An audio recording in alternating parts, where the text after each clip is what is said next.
You've created your world, set its rules, and given life to its people. Now you'll construct its societies. Civilization is the name of the game as we continue our world-building series. Ready? Because class is in session.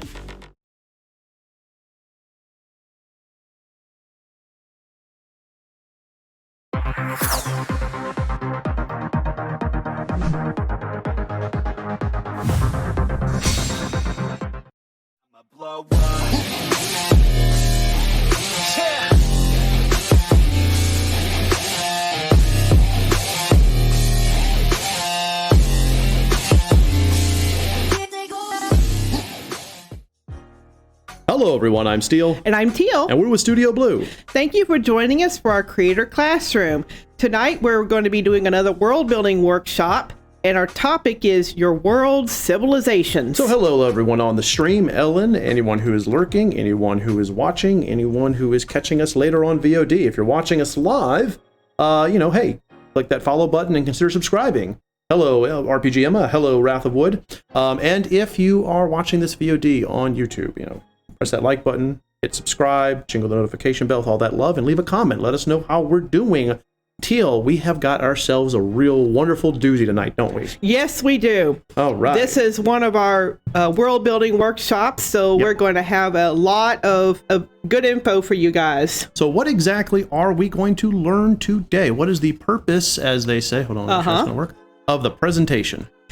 We're going to be crafting a civilization on your original world. Awesome. So what that'll be, of course, is as usual, Teal will give her spiel. We'll compare 3 different worlds, which she'll go over those in a second. Yep. And then we'll take a quick little 5-minute break, and I'll jump on and we'll do some world building together, continuing to work in the world of the sleeping goddess. That's right. That sleeping goddess world. That's right. So what worlds do we have this time? Okay. Got the 3 worlds are Paradise, which is from Attack on Titan, Westeros from A Song of Ice and Fire, and Night City from Cyberpunk 2077.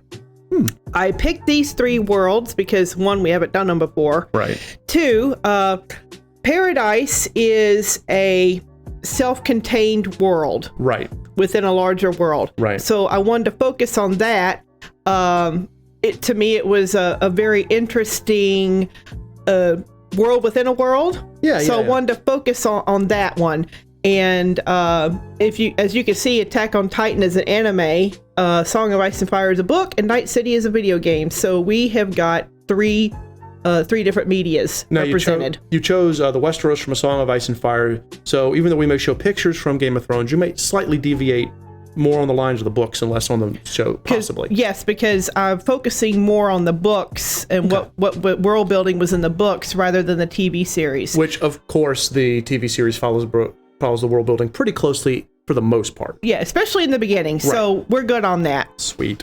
And then Night City focuses on that because that is its own world. Little video game world, right? Yes, it's a video game world. It is the only place that you as a player character are allowed to go. Specifically, this is from the upcoming video game, not from Mike Pondsmith's tabletop RPG. Yes, this is from the upcoming video game. Okay, with that, I will be quiet and let you do your thing, my love. Okay, so are we clear on why I chose the 3 worlds? I am. If chat has any questions, as usual, since this is lecture-based, Teal's going to be talking for a while.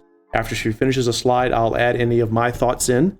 At any point, chat, you can throw out a question, a comment, and we will address them. We will address them. Absolutely, before we move on to the next slide. So, shall we? Let's go for it. Do it. All right, these are the elements of civilizations, okay? This is what you need to be, what we feel is the most important things that you need to develop for any civilization. You need a system of government, you need a social structure, the demographics of the citizens of your civilization. You need an infrastructure, economics, military or defense, what's your technology level, your level of agriculture or industry, your education, and your religion.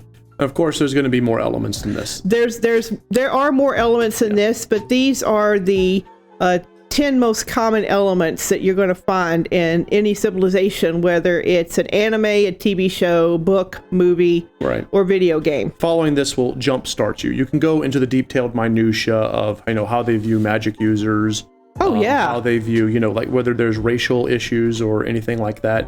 You can get really nitty gritty, but these are the 10 that we kind of have the broad strokes on. Right, and that's what we're focusing on is the broad strokes. Right. All right, let's begin. So let's start with Paradise. All right, so if I'm not mistaken, before you get started, we're going to go, instead of going back and forth like we did before, you're going to go through all of Paradise. Yes. Then all of Westeros, then That's all right. of Night City. Okay. Yeah, I felt that was better to focus on each world in completely rather than jumping back and forth between the worlds per topic. Wonderful.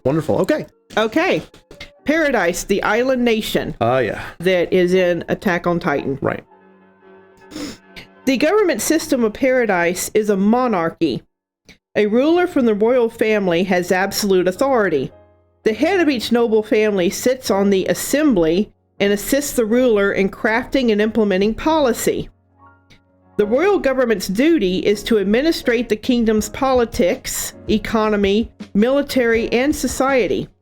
It also has the obligation to protect the civilians within the 3 walls of the vast human settlement. So that is how the government is set up. Okay. The social structure can best be classified as feudal. The ruling nobles maintain a strict class structure with little social mobility for those below them. Serving in the military, moving up in rank, is one of the very few ways someone can better their quality of life and/or station.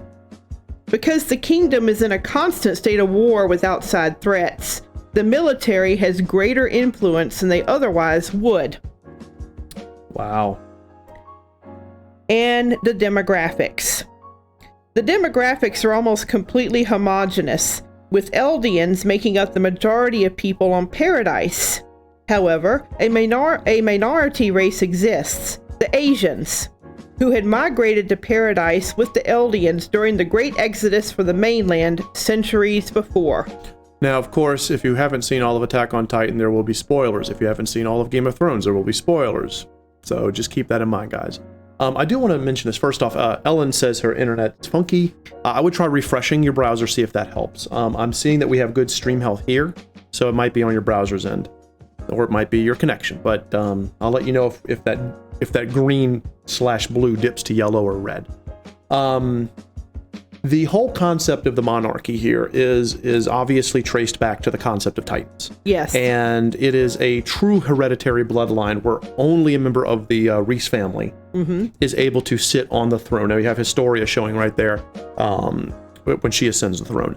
And it's very much ingrained in the world itself. So now how earlier we talked about how magic works in the second one. Right. The second world building.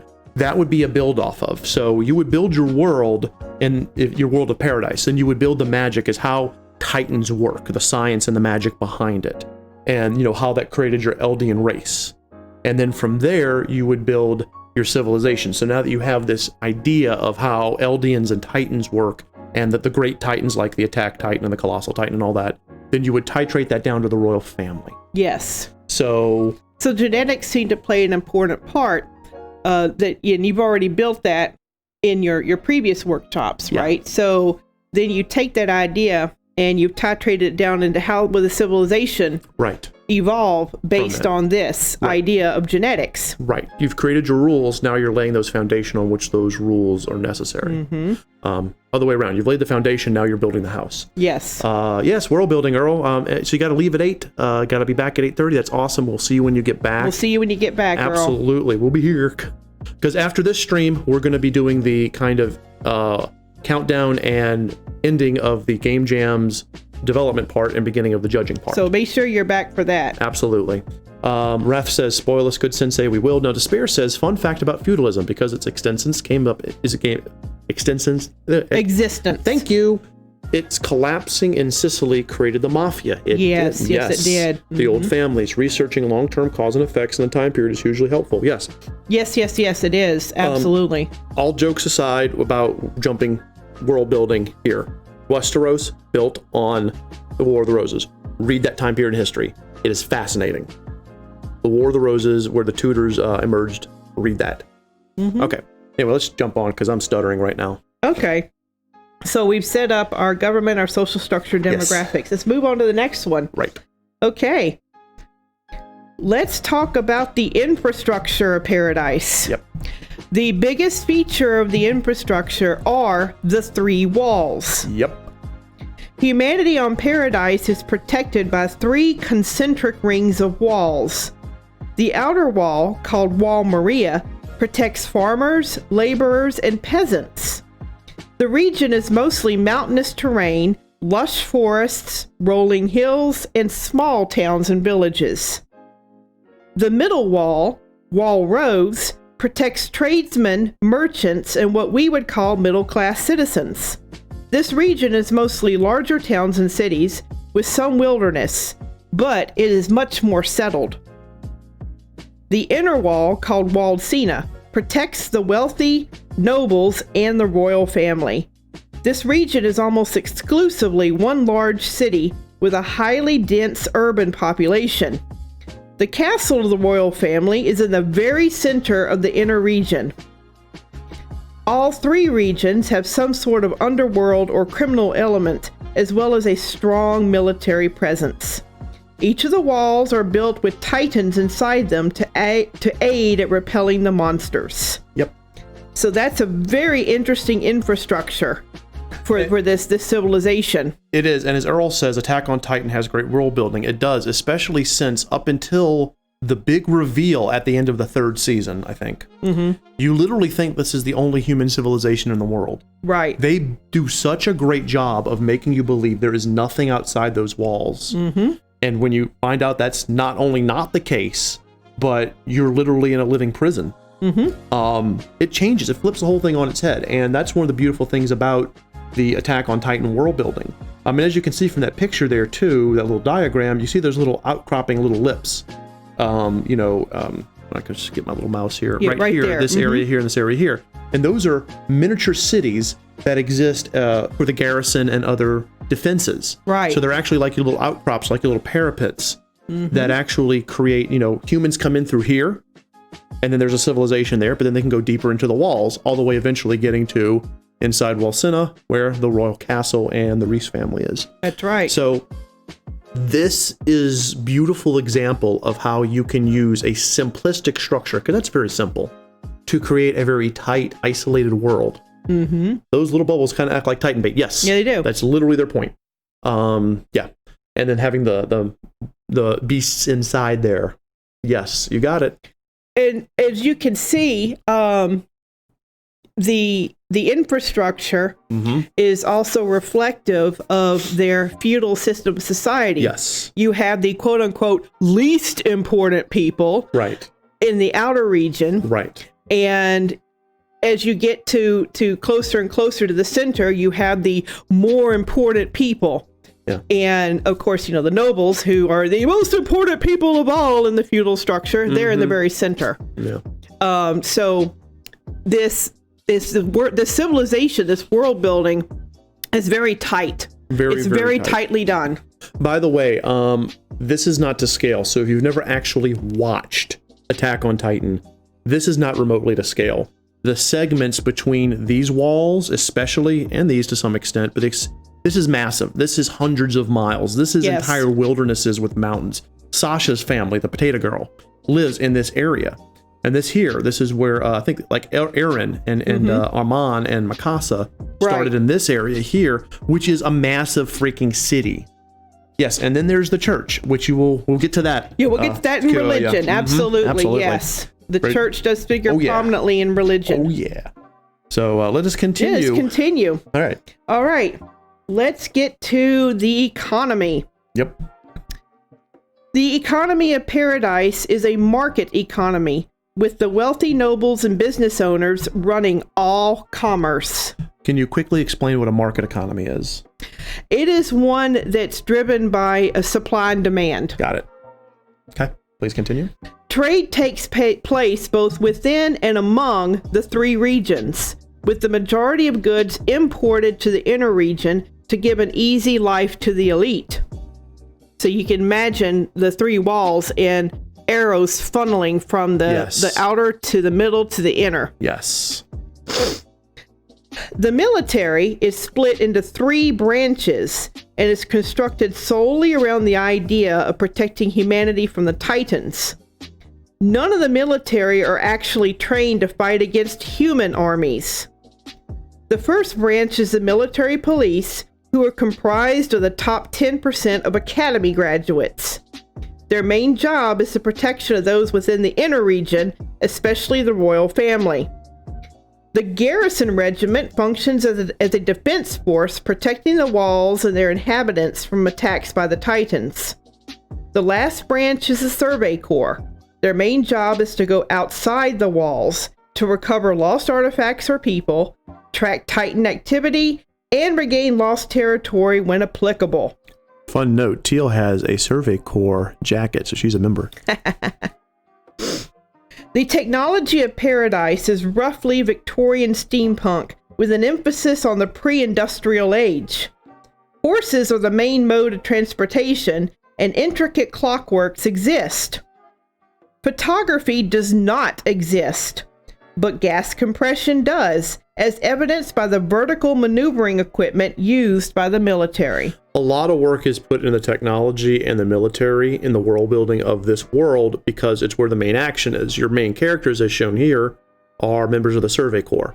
Now, Rilo asks a question, and it's very interesting because this shows the power of word choice.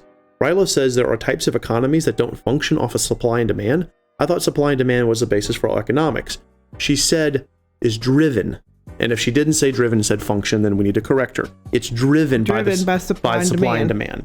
All economy requires supply and demand. Yes. But with a market economy, it's driven by what is needed and what is available. Right. That's what I meant by that. Yeah. Hey, Chaos. Hey, good to see you. Welcome to the stream. Supply and demand doesn't work in a socialist. Well, that too. Right. We can get into massive economic conversations. But yeah, the whole idea of this being a market economy is the you know what? Kelly's answered my question. Thank you so much. Yeah, exactly. Yes, that's exactly how socialism and that's how communist socialism works. Right. Okay, so let us move on. Very good questions, everyone, and thank you for asking that, Rilo, so we could clarify that. Yeah. On we go. Agriculture. Agriculture is prevalent in the outer region, but exists in the middle region as well. Yep. Most crops are indicative of our mainland Europe, such as potatoes, berries, cabbages, and wheat. There is plenty of room for grazing livestock, with dairy cattle, sheep, and goats being the most prevalent. The industry is primarily pre-industrial Victoria. However, most goods are produced by hand. There is no evidence of textile or paper factories. Medicine seems to be the most advanced, as doctors are seen to use antibiotics to treat infection rather than sulfides. As the main physician seen in the anime is Dr. Jaeger, this may be inaccurate. Right. Education is strictly controlled and highly doctrinated in accordance to the progenitor of the royal family, Karl Fritz. Most children never receive above a modern-day middle school education, instead moving into an apprenticeship or trade later on. A select few do move on to become professionals, such as doctors, barristers, etc. Those who wish to serve in the military will receive additional education and training at the academy. Mm-hmm. The official religion is the Church of the Walls, who consider the 3 walls to be sacred. Some of the church's members know what is really inside the walls, but this is not public knowledge. They have deified the walls themselves, have their own creation story dealing with a human woman and the devil of the world, and they use a Trinity approach to their ceremonies. Yeah, you can actually see in the background here, you have the head priest, which I believe represents Wall Senna, and then you have one for Wall Rose and Wall Maria. That may be inaccurate, but there's 3 walls, 3 priests. They clap 3 times, they chant 3 times. Everything's done in a trinity. Yes. Done in 3s. So it's a very good world building there. The religion in the world of Attack on Titan is not its strongest suit, but it's not weak by any stretch. And as Earl says, per Erwin and his dad, can't question the No, you can't. That's the thing is, again, spoilers for Attack on Titan coming up, season 3, but because of what Karl Fritz did with his power to mind wipe, everyone thinks that humanity has been this way forever, and they are taught this for their safety.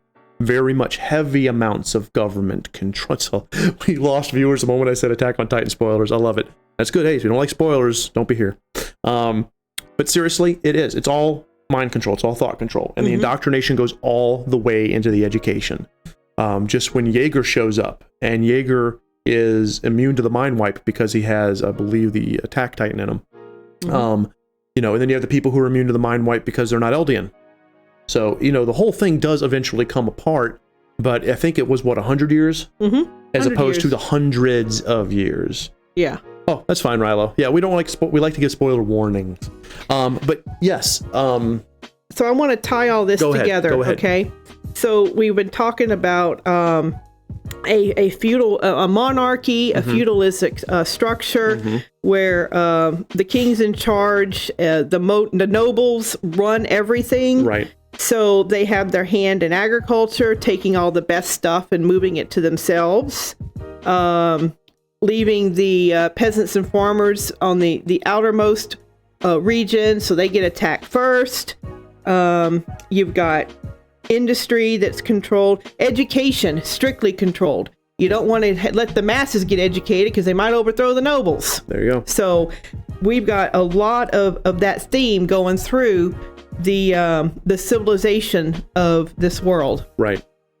It's so this is the last slide for Paradise and Attack on Titan. So if you have any other questions or comments regarding this world and its world building, please let us know. Ellen, I certainly hope your signal gets better. I'm sorry if you're like wireless on your phone. I can totally understand if you're having problems. Yeah. But yeah, this world was built. The world. What is the lesson of this? Is world building for chaos. Civilizations. Right. So, kind of to wrap up Attack on Titan, to wrap up Paradise, the creator of this story, besides being masterful at his storytelling, did an amazing job world building, because the way the world is created, it feels like the world after a massive apocalypse, yes, in which all of society was wiped out by Titans, and the survivors are struggling to maintain life in this literal prison. But they think it's their humanity's last hope, and it's not until the end of season 3 that you find out that no, the world's actually thriving really well outside of the walls, and you're just on a prison. You and your kind are here on a prison. So I get that the farms are put out furthest outer ring due to spacing reasons. What are their plans? Titans come and destroy the farms. It kind of is that. Rilo, it's sacrifice the peasantry, sacrifice the farmers, sacrifice the areas that can be easily rebuilt, because you can rebuild a farm a lot easier than you can rebuild a castle. You know, that's the thinking, right? And of course, since a lot of the best food and goods are brought to the inner region, right, and stockpiled, there's actually a plot point about all the stockpiling and all that going to the nobles, right? So again, we've built a civilization where the labors of the many benefit the few, right? Which is absolutely feudalism. Also, if you watch the anime, the character of Sasha is probably the best at showing the plight of the people in the outer walls, because she's from a mountain village and she is dirt poor and always starving. Yes. You know, it's one of the reasons why she's eating a potato when you first meet her, and it's ha ha ha, funny joke. And when she gets meat from the officer's tent, you know, to like share with her people, they're like, oh my God, you get hung for that, you know, and she's like, it's meat. The thing is to her, starvation was life. Yeah. So yeah. And Rilo, you're right. Yes, they hoard their reserves and just hope they get the farms running again in time. That's it. Yeah, that's pretty much it. It is. When you finally get to the inner walls in the second and third season, the nobles and they're disgusting. Well, yeah. They're absolutely disgusting. They have very poor attitudes. Right, and there are some who do care, and that's why when Historia ascends the throne in the middle of the third season, it actually shakes up the entire world. Because their civilization has been built on this one main idea. Right. Of feudalism. By the way, Historia is my favorite character. She started off as like just this side blonde, and she ended up being one of the coolest characters in the series. But shall we move on to the next world? Let us move on to Westeros and talk about the civilization that Martin built. Yeah, this prick right here. Not Martin, Joffrey. No, Joffrey. Okay.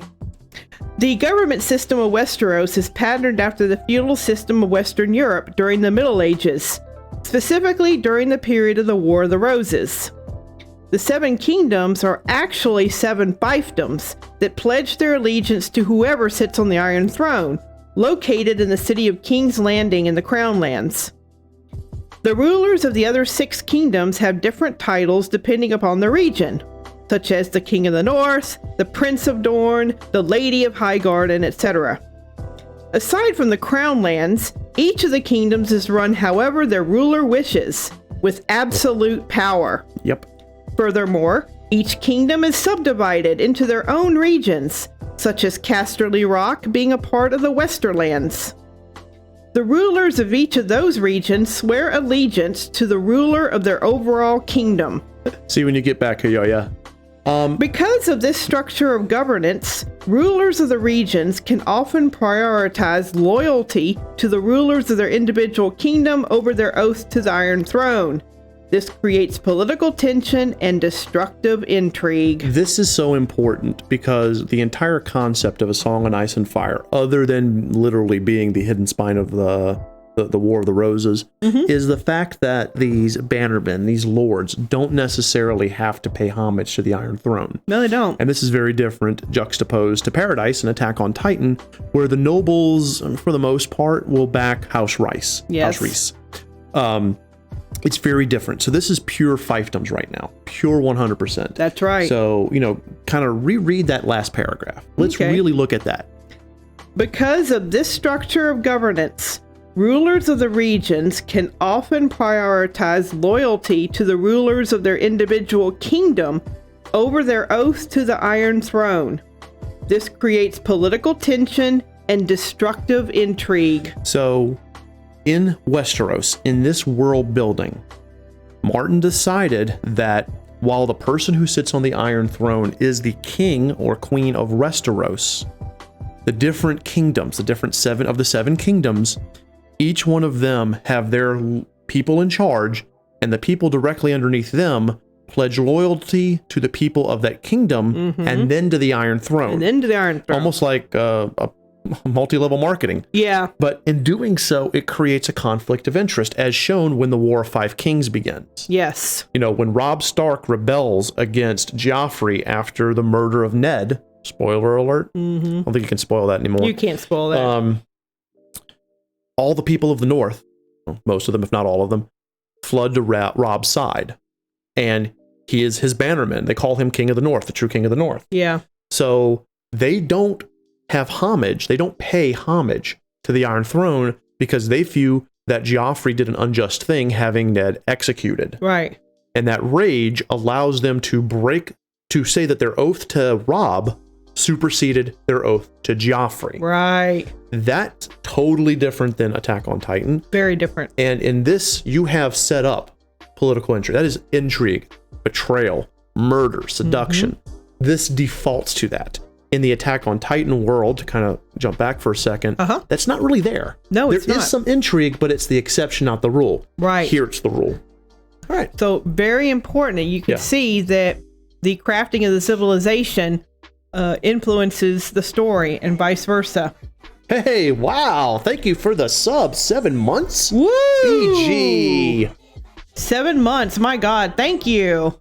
Gosh, that's awesome. Yes. So, before we move on to the next slide, if you're going to build a world where political intrigue is the norm, you may want to consider something where the government isn't as centralized and strong as you think it is. Correct. Those people developers out there who are building their game regardless of the engine, where it's a fantasy world where there's a lot of intrigue, you need to consider having that crown not be as strong as it is in other pieces of fiction. A decentralized government, even, because you've got to have that what we call the system breakdown. The system breakdown.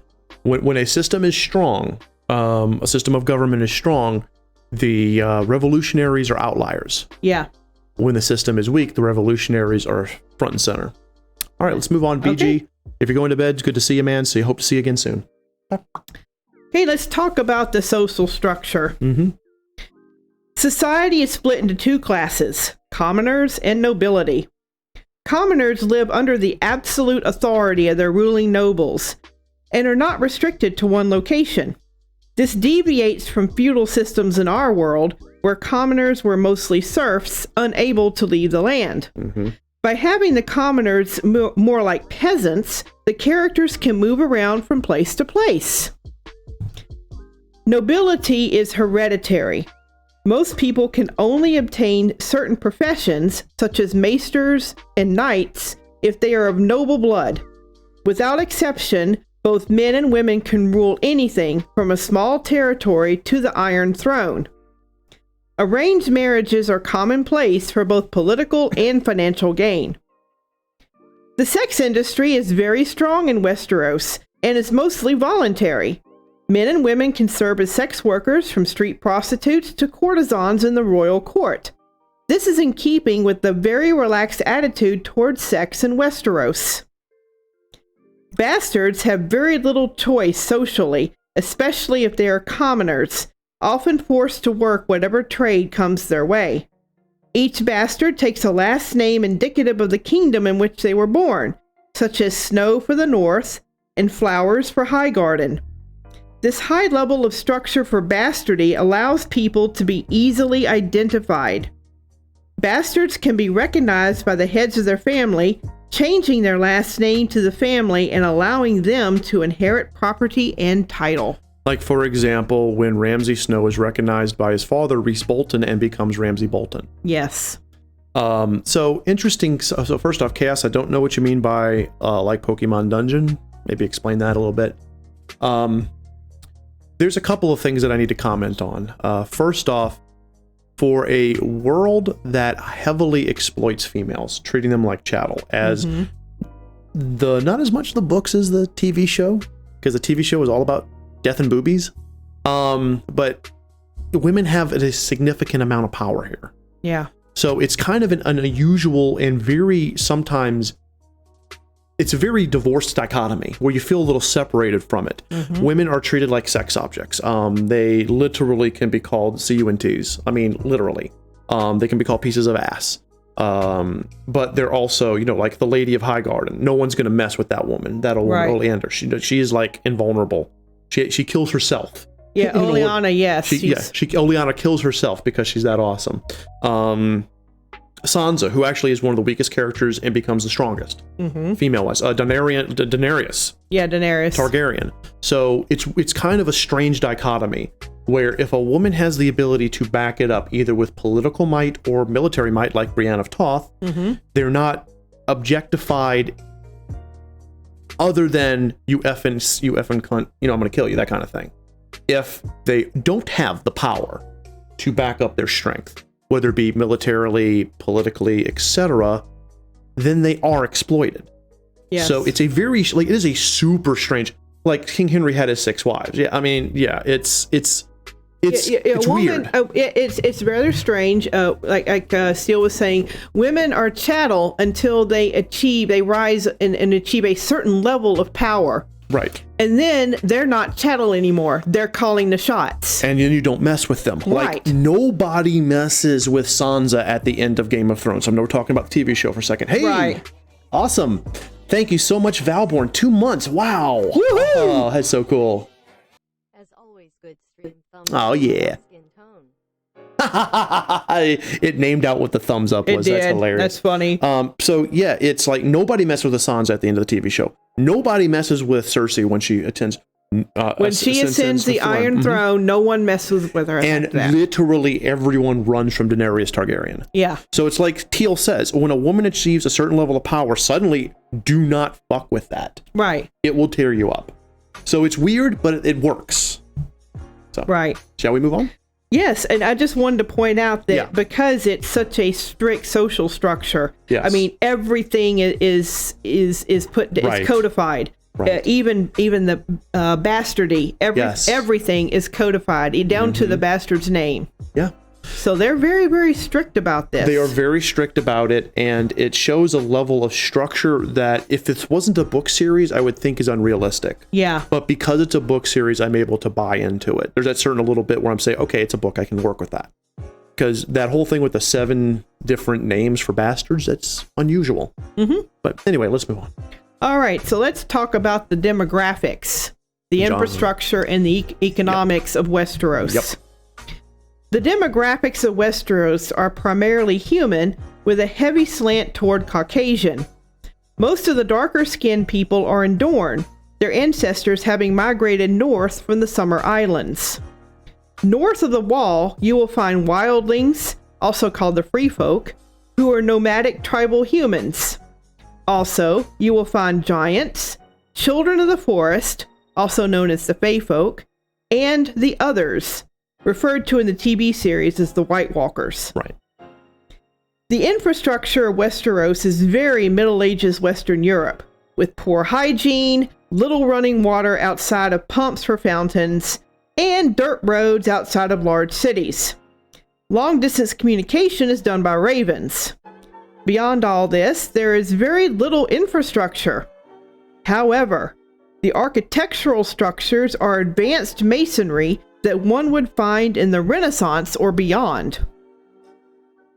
The economy is a free market where demands for goods and services drives commerce. For example, this is how Lord Baelish, also known as Littlefinger, was able to amass a fortune through his brothel. Trade follows the feudal system wherein what the commoners make, the nobles take, with a portion going to the Iron Throne. However, the rulers of the individual kingdoms can be wealthier than the ruler in King's Landing. For example, the Lannisters of Casterly Rock are the richest family in Westeros. Yep, and that is a massive plot point. And this is in keeping with, someone mentioned Henry VIII and his 6 wives, the Tudor dynasty, where after Henry V, Henry the sixth father, I'm seventh, yeah, Henry that one. the Seventh. Thank you. When Henry VII did his thing and won, and the Tudors took control, he left the coffers, the exchequer of the actual crown of England, rather dry.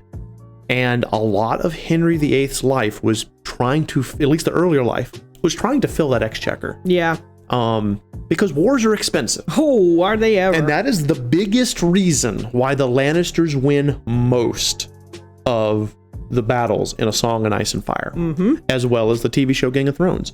It's not because the Lannisters are better. Tywin's amazing. I will give Tywin credit. But the money. It's money. Money wins a war. So, it's kind of very, very, very medieval Europe. Yeah, it is. Again, you know, the ruling noble of that land, the Lannisters, they have all the power. So everything goes to them. That's why they seized control of the Iron Throne. Yeah. Most of the series, most of the books.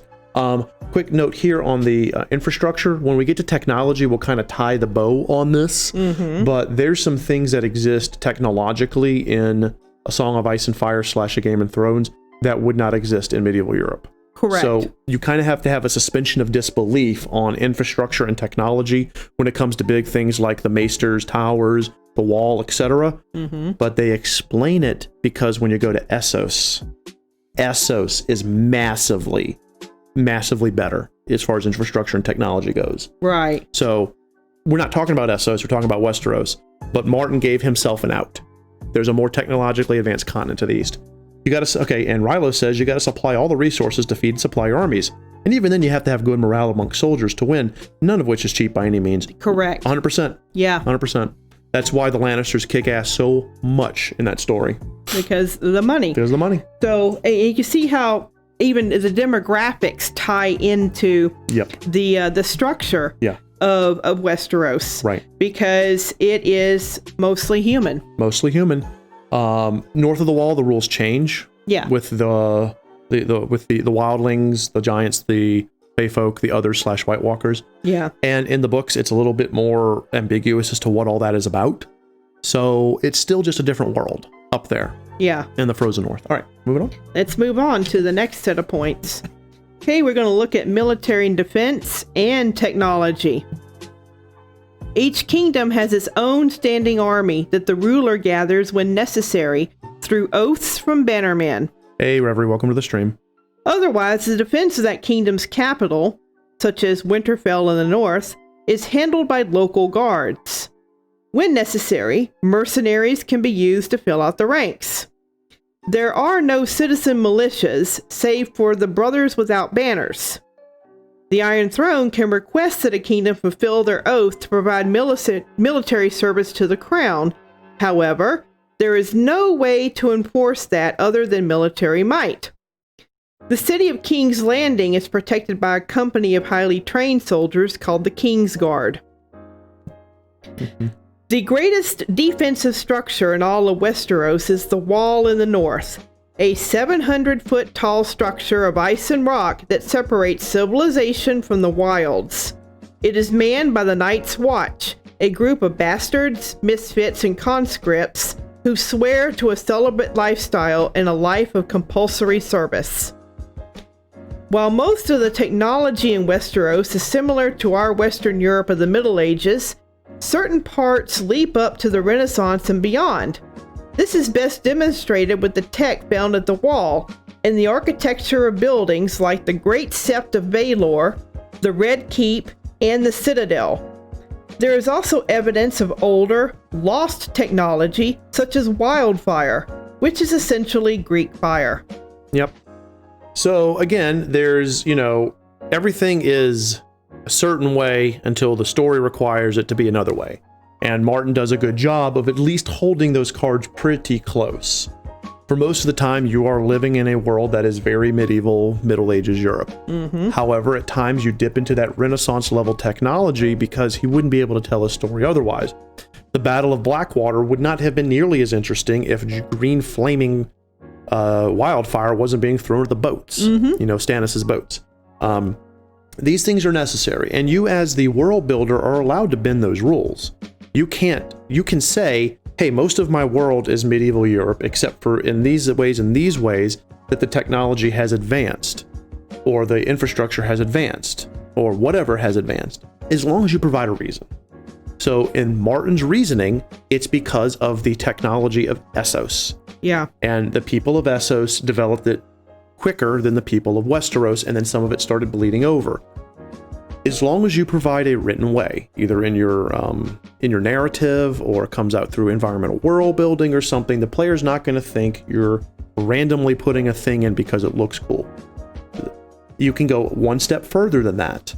Final Fantasy, everything is magically driven. Magitech armor, crystals with beautiful, water running fountains and cars and stuff. And, so you can at a certain point say that, but you have to be consistent. Magic drives my technology. Ergo, all technology is really high when I need it to be high because of magic. It's fine as we kind of go back to the very first world building, establish your rules, and then follow your rules. And these rules are certainly followed because the structures I mentioned, the Great Sept of Baelor, the Red Keep, the Citadel, the groups who control those are on the higher echelons of society. Right. Nobles, maesters, yes, that sort of thing. So they are the controllers and utilizers of the highest level of technology. Exactly, which they would have gotten from Essos. Yeah. And so you don't have those kind of structures where there's a whole bunch of poor people at. Right. No, they are consolidated in the hands of the few. You go to Winterfell. Winterfell literally looks like a medieval kingdom. Yeah. Yeah. So Martin does not break his rules. Martin created his rules, and he followed them very well. Yes, he did.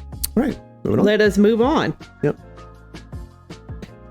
Let's look at agriculture, education, and religion. Okay. Agriculture in Westeros is primarily peasants working the land, including raising livestock. Produce, such as found in Western Europe during the Middle Ages, as well as prolific use of flour for baking, points to a simplistic agricultural model. Everything is handmade by tradesmen and craftsmen, such as blacksmiths, leather workers, and potters. Education is rudimentary at best, even amongst the nobility. Knowledge is controlled by the maesters of the Citadel, and is accessible only to them and the wealthy. Yep. Characters like Samwell Tully and Tyrion Lannister are anomalies for being able to be very well read and highly educated. I drink and I know things. There are three main religions in Westeros: the Old Gods, the New Gods, and the Lord of Light. The Old Gods are attributed to the network of weirwoods that dot the northern landscape. They are tied to the children of the forest and are not fully understood. The new gods, also called the Face of the Seven, are actually one god with 7 faucets, originated with the Andals that invaded Westeros centuries before. It is unknown if they actually exist. R'hllor, the god of light, is a dualistic deity locked in eternal struggle with the Lord of Darkness. He is primarily worshipped in Essos, but has a small following in Westeros. Although his true nature is not understood, his magic is shown to work several times throughout the series. The biggest thing, of course, is the Lord of Light can, besides making people pregnant demons to destroy, R'hllor, the Lord of Light, can bring people back to life. Yes. However, unlike in the TV series, in the books, a little part of them is lost when they come back. This is best shown by Catelyn Stark, who in the TV series is killed during the Red Wedding, and she's that done. Was it. She's done. In the books, she's brought back to life and becomes Lady Stoneheart, who runs the Brothers Without Banners, and she's not quite Catelyn anymore. No. There's something different. By the way, Bubba Hotep has arrived. Oh, here's the entrance by Bubba Hotep. Yep. Love it. Love it. Good. So yeah, there's definitely a religion here. There's definitely magic. Mm-hmm. You know, there's dragons. There's the magic that Daenerys Targaryen has to get away from in one of the cities to the east in Ethos. It exists, but the way that it's presented by Martin is it's weak. By the time by the time we catch up to the world and we have the events of A Song of Ice and Fire, magic is very weak. Mm-hmm. Now, in the TV show, it kind of explodes in the 7th and 8th season, but, you know. So again, education is held in the hands of the few. Yes. They strictly control who gets it and who doesn't. Most of them are maesters of the Citadel. Yes. Yes. Agriculture. Very low technology agriculture. You know, people work the land by hand. Yes. Everything being handmade. You don't have a high level of technology here in Westeros. No, you do not. And I mean, that scene where Ira talks to Hot Pies, both times she's met with Hot Pies, that's the most of Westeros. Mm-hmm. I'm not talking about a dirty, dingy tavern on the side of the road. I'm talking about people creating pies in the oven. Yeah. People sitting around munching, eating, and then going back on the road. Right. There's only certain places like the Twins, the Erie, and stuff like that, which are really amazing. Most of it is just this dirty world. Yeah. And so that's pretty much Westeros. The civilization of it has been built upon the backbone of a feudal system where the best is controlled by the few. That's right. This is the end of the Westeros part, so if anyone has any questions about or wants to comment on the world building of the Westeros civilization, throw them out now, because we're going to be moving on to Night City, which is the last of this presentation. This is fascinating. I think none of them are my favorites. I love them all. But I really like how tight Martin's world building is in Westeros. Yes, it is pretty well done. Because I constantly think I know. Like when I'm watching his show, his plot twists, who betrays who, you know, who Jon Snow really is, you know, about dragons, blah, blah, blah. That's what shocks me. But I'm never shocked about the world. No. The world doesn't surprise me. And that's important because the world has to serve as the backdrop to the story, and his civilization is paramount. You have to understand the Westeros civilization in order for you to be able to enjoy the story. Correct. That's one of the reasons why the introduction to the Game of Thrones TV series is a map. They're showing you where things are. Showing you where things are. So that you, the watcher, the viewer, can understand what you're seeing. You know, here's Winterfell, which is a great distance from here. Here's Dragonstone. Not only are they showing where that particular episode is going to take place, like, you know, Winterfell, Dragonstone, the twins. Not only are they going to do that, but they're also going to show you how the distances are. Yes. All right, so we got nothing else. We're going to move on. All right, let's move on to Night City. Night City. Night City is an independent city-state. Outwardly, it is a democracy with 3 branches of government. But in reality, it is governed behind the scenes by the megacorporations. The city council is little more than a house of representatives, with each member being a representative from one of the top 10 megacorporations in the city. So on the outside, you can see that it's you got the mayor governing the city, City council makes the laws, police enforce the law, and courts interpret the law. That's what you see on the outside, but on the inside, it's actually an oligarchy. Yep. The mega corporations control everything. Hey Rose, welcome to the stream. And yes, so this is more of an oligarchy. Night City is more of an oligarchy than anything else. It's also more of an oligarchy than even Midgar from Final Fantasy VII Remake, because this one is truly the privileged have total control. When in places like Final Fantasy VII Remake, there's a divide between the above and below the plates. Right. So this right here, you think it's a normal democracy. It acts like it's a normal democracy. Shinra's in control in FF7 Remake. Okay, it's not really a democracy. It's just Shinra. Here, Night City, it looks like it's a normal city. Yep. And it's not. That really important thing.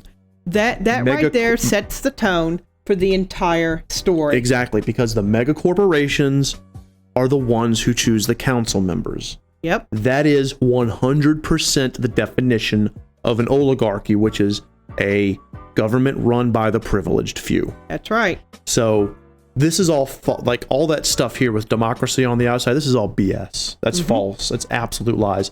Agape, welcome to the streams. Agape says, sounds like it's also parallel and commentary to our country. Yes, Mike Pondsmith, the creator of Cyberpunk, which Cyberpunk 2077 is based on, he absolutely is paralleling where our country can go. There's a lot of Blade Runner in what Mike Pondsmith created. You can definitely see it, but it's a social commentary. 100%. Yeah, he just took the idea of the dystopian future and ran with it. Which, by the way, if you've never actually played the Cyberpunk tabletop game and you're a tabletop game player, that shit's amazing. All right, moving on. Okay, let's move on to the social structure and demographics of Night City. Yep. The social structure is one of stark class divides between wealthy and poor, the haves and have-nots.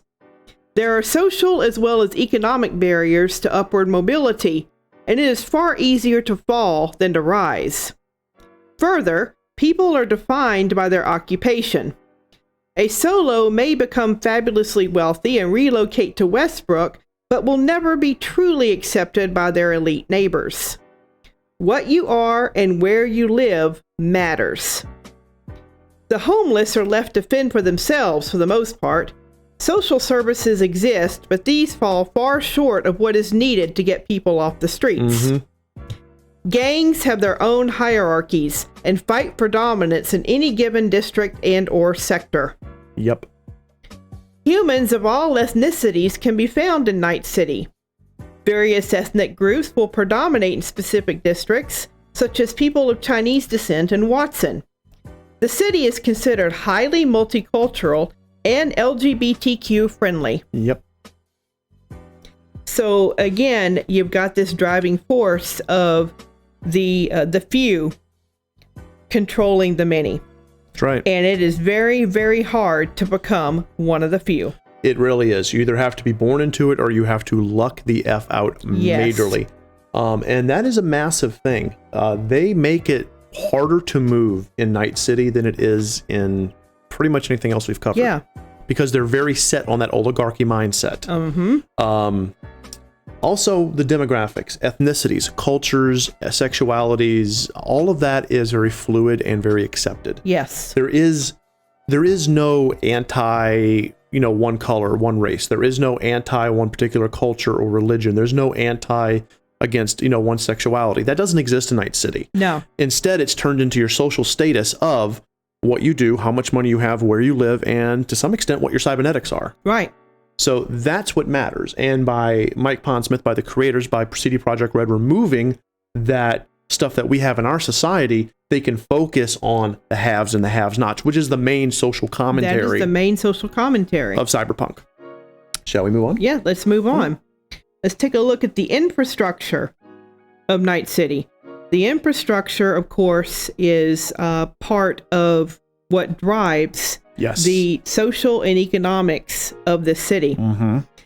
Night City has 7 districts that have their own unique look and state of functionality. The architecture found in each is a mixed bag, depending on which era a particular structure was built. Some districts have robotics that handle most public services, from garbage collection to transportation. Other districts either rely on people or are completely without services. A network of urban freeways and the metro rail connect the various districts. Let's talk about each of these 7 districts.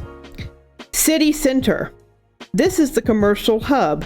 It's home to the mega corporations and the ultra wealthy. It is the most fortified and secure district in the city.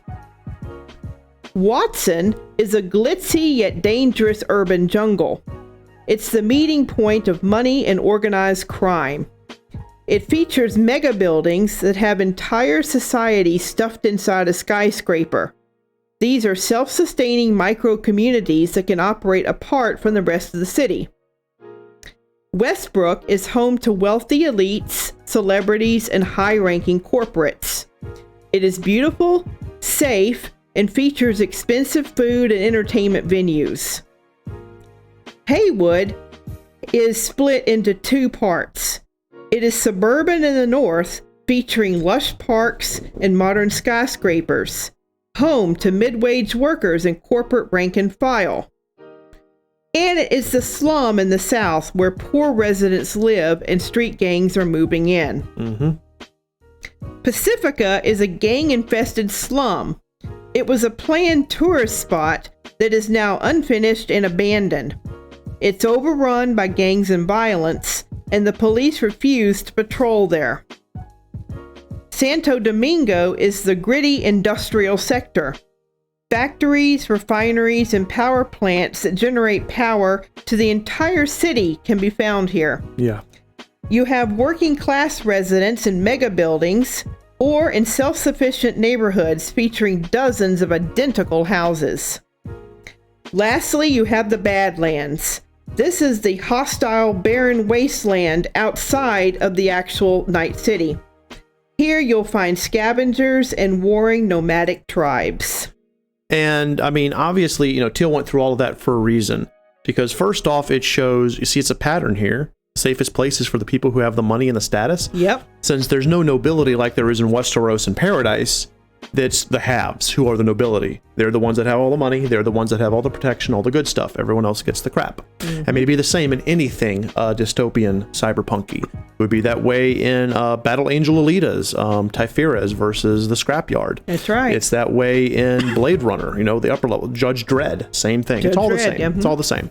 And what they've done here is they've created a world, CD Projekt Red / Mike Pondsmith, to focus on each of these areas is a different type of place. Yep. Where not only different gameplay can occur, but where different people will live.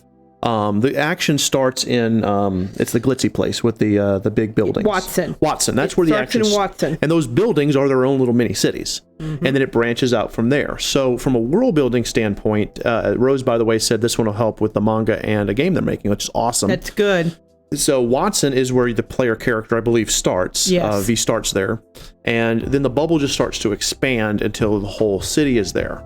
And that's a good thing to do when you want to build a game. You want to start with your civilization in a small bubble and a small circle. And then you just want to make it bigger, and then make it bigger, and then make it bigger, and then make it bigger. And this place right here has absolutely done it. Yeah, it has. Yeah. And talking about the infrastructure, this is what we're talking about in the 7 districts. Right. The wealthier you are, the better your district is. Yes. You have all kinds of services and amenities. The rich people, they have parks and expensive restaurants and high level of security. Yep. And then you get out to a slum like Pacifica, where they don't even have any services at all. Nothing. It's all bullshit. It's just a hand to mouth existence, and you're either part of a gang or you're trying to avoid the gangs. I mean, it is struggling to survive. Hey, welcome back to the stream, Kiyoya. And so like the others, but even more stark than Paradise and Westeros, Night City puts a literal divide by the region through the infrastructure. Yes. All right, moving on. Let's move on. Moving on to economics, and defense. Night City has a capitalist economy driven by the mega corporations. Most goods are produced in factories, refineries, or processing plants. The service industry also contributes to the economy. Although nothing is handmade in significant quantities, people exist in almost every district who specialize in customization and repair of weapons, electronics, and cybernetic implants. A thriving black market also exists that handles illegal and hard-to-find items. Law enforcement within the city is handled by the Night City Police Department. Yep. Different divisions within the NCPD handle the various activities of law enforcement. All officers are well equipped and well armored due to the dangerous nature of their job. Border Patrol is handled by a security force provided by one of the mega corporations that specializes in security and weapons manufacturing. Mercenaries can be contracted for special security jobs, usually by a mega corporation.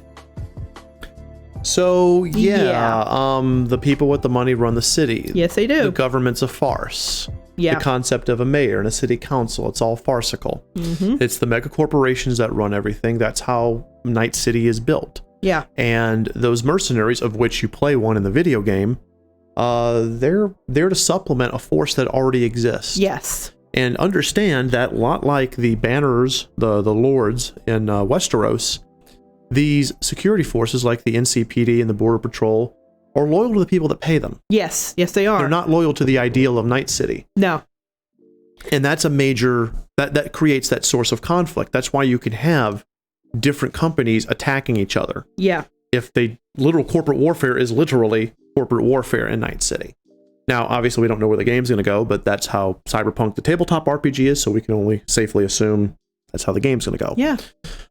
Money talks, and the people with the most money make the rules. That's it. The golden rule. Time for silly question. Is this kind of future avoidable? Okay, first off, that's beyond the scope. But if I was going to go briefly into the AMA section, yes, absolutely. Absolutely. But does that mean that it's going to happen? I prefer not to speculate at this time. All right, let's go to the technology, because the technology is what enables a lot of this to happen. Yes, hold on. What Kyoya says, for military and police, hierarchy and ranks are essential. Absolutely, yes. They are. Chain of command is the most important thing. If you are trained properly as any kind of a soldier at all, or a policeman, you have to learn to obey your chain of command. It's unrelated. We'll go over here for a second. Yeah. It's unrelated to Cyberpunk, but the movie V for Vendetta shows that perfectly, where when the chain of command was broken at the very end, when the chancellor was killed and the security guy was killed, and all of those protesters in the V costumes are marching on to watch Parliament explode, all that was left was the guys on the ground with the guns. Yeah. And the commander told his men to stand down. He had no one above him who he could say gave him the order to shoot. Right. So he chose the human option. And in these stories, again, when you build your power structure of your civilization and you build how your militaries work, how your police work, how your defenses work, at a certain point, a person can throw away their human element and say, I'm just following orders. We saw the Turks do that in FF7 Remake. You see that happen all the time.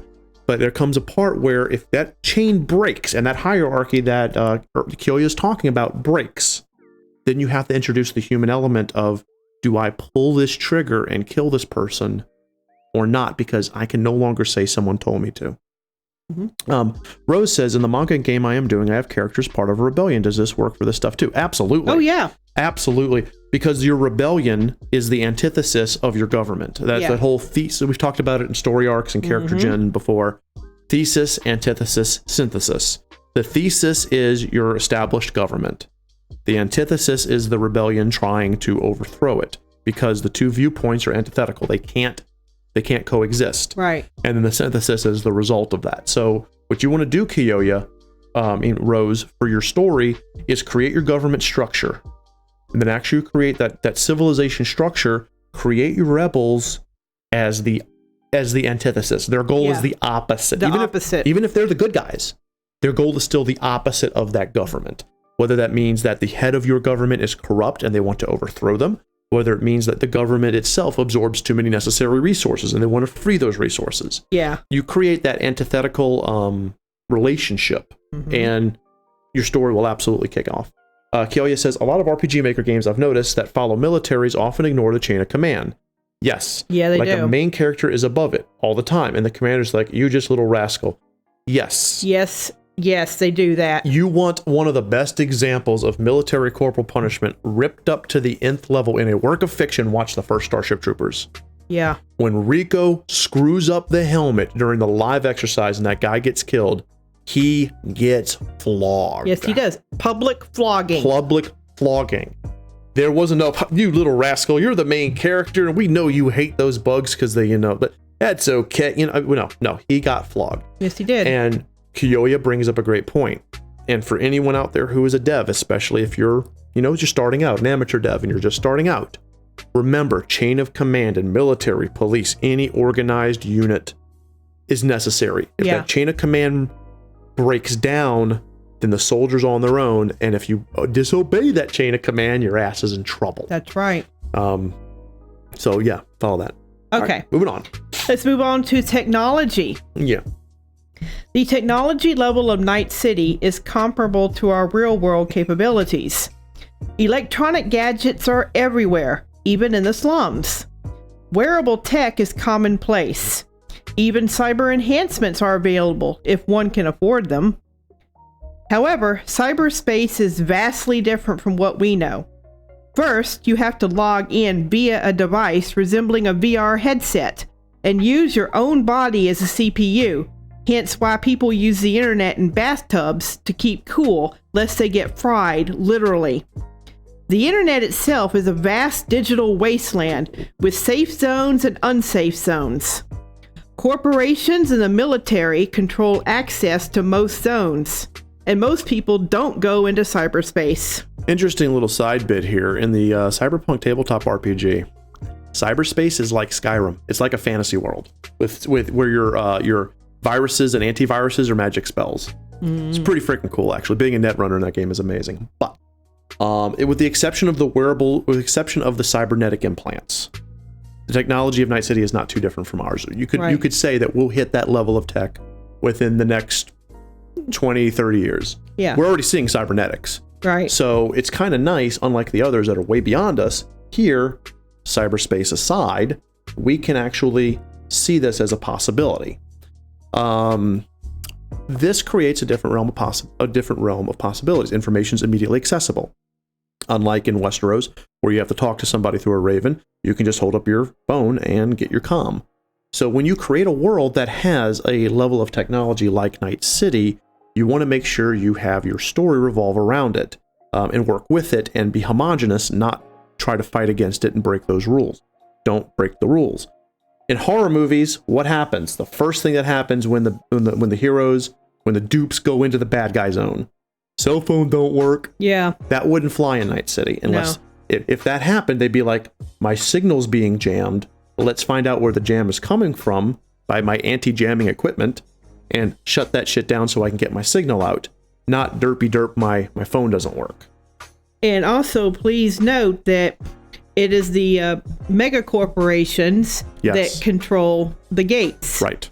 The access. Right. So you either play nice with them or you don't get access. You have to somehow hack into it. And that's its own ball of wax in the cyberpunk world. It is.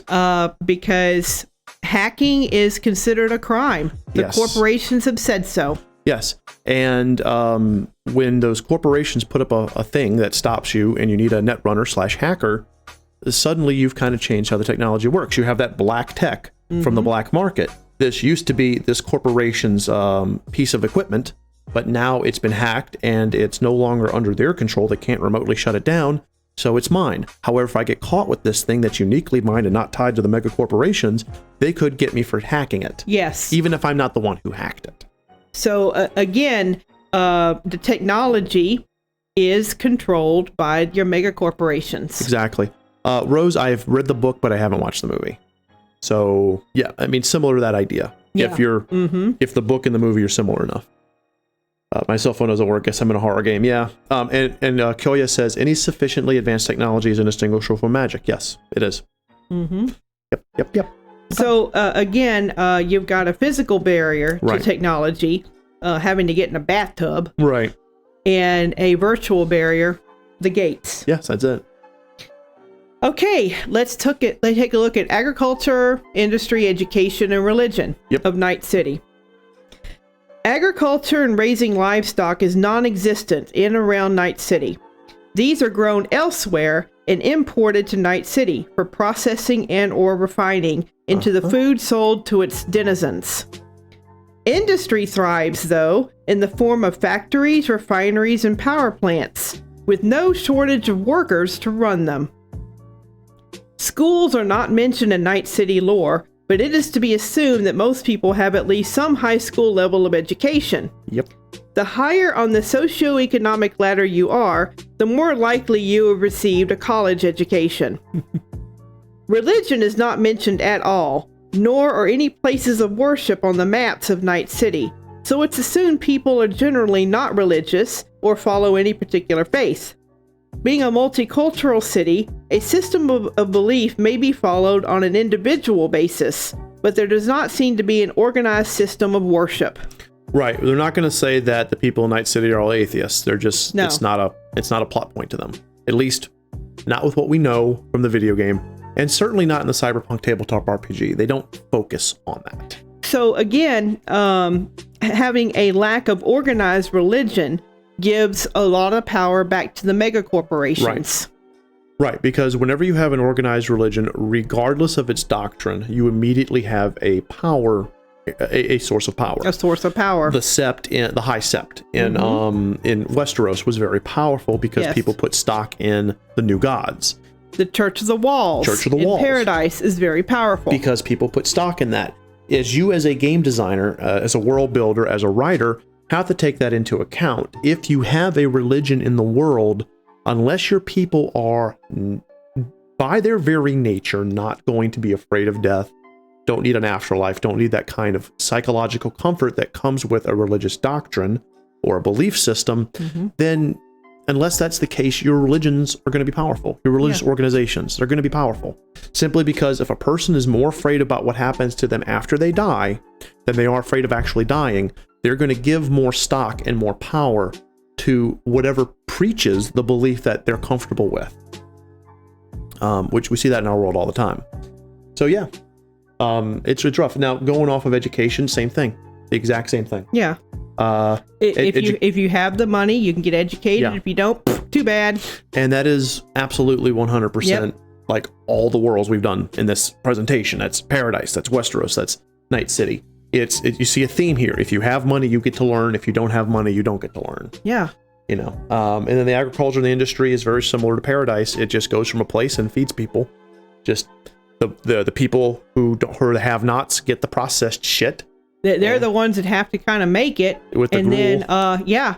Then Soylent Green. The ones who have the money can buy it up. Yeah, and have like the nice steaks. And have the nice steaks, whereas the rest of us have canned beans. That's true, though. Yeah. So yeah, so I believe this is the end of Night City. We got any more Night City? No, that's it. Okay, so before we move on to the end here, any questions or things about Night City and Cyberpunk? Because we're getting ready to move on to the end. Hit the next slide, please. Yeah. All right. So unless we have any last questions regarding this, what we're going to do here, if you're new to our creator classrooms that actually have a workshop, what we're going to do is we're going to take a quick, like literally a few minute break. I'm just going to go ahead. I'm going to pull this down and pull up a Word document. Right. And then we are going to go into the workshop portion, which will last about 30 minutes or so, where the chat will work with me to create a civilization given the parameters that Teal went over. Yes. These 10 elements of civilizations. Right. And for those of you who have been a part of this series, we're going to do the World of the Sleeping Goddess. I'll briefly go over it. Then we'll create those 10 points and kind of see where our world is. Yeah. Now, if you don't want to do that, that's fine. We are going to, so in about 40 minutes from now, we're going to restart a new stream that's going to be related to our game jam. So it'll be between 40 and 50 minutes from now. You'll get another notification if you are following us. And if you're on a Discord, you'll get another notice there. So stick around. Otherwise, we'll see you in a few minutes. All right, everyone, we are back. This is just going to be Steel for now. Teal had to go downstairs for a bit. She gets a chance to pop up. She will. Otherwise, we'll see her again in a little bit at the Game Jam meeting. So anyway, this is the World of the Sleeping Goddess, and this is where we're going to go ahead and create those points that Teal was talking about. If you have any questions or want to throw out something, that's fantastic. What we have so far is a world that was created by a goddess sleeping inside of a world. So let's go all the way to the beginning of this awesome world we've been creating. World 1. So that's all from the first workshop. So there is this empire of hyper advanced beings. They're actually super powerful science, super beings that are so powerful and advanced technologically and scientifically that they might as well be gods.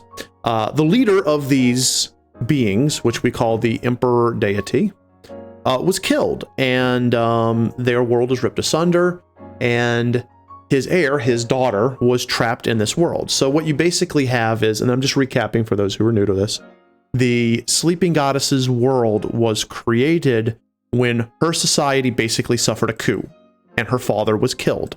And she was placed within the core of this prison world to try to keep her asleep, because if she wakes up, then she will basically come out, and the world that she's on will probably be destroyed, but then she can stop the people who killed her father and initiated the coup, and that's kind of the basis behind her story. So she's asleep, and she has this sort of symbiotic relationship with her people, the people on the world, not her other god people.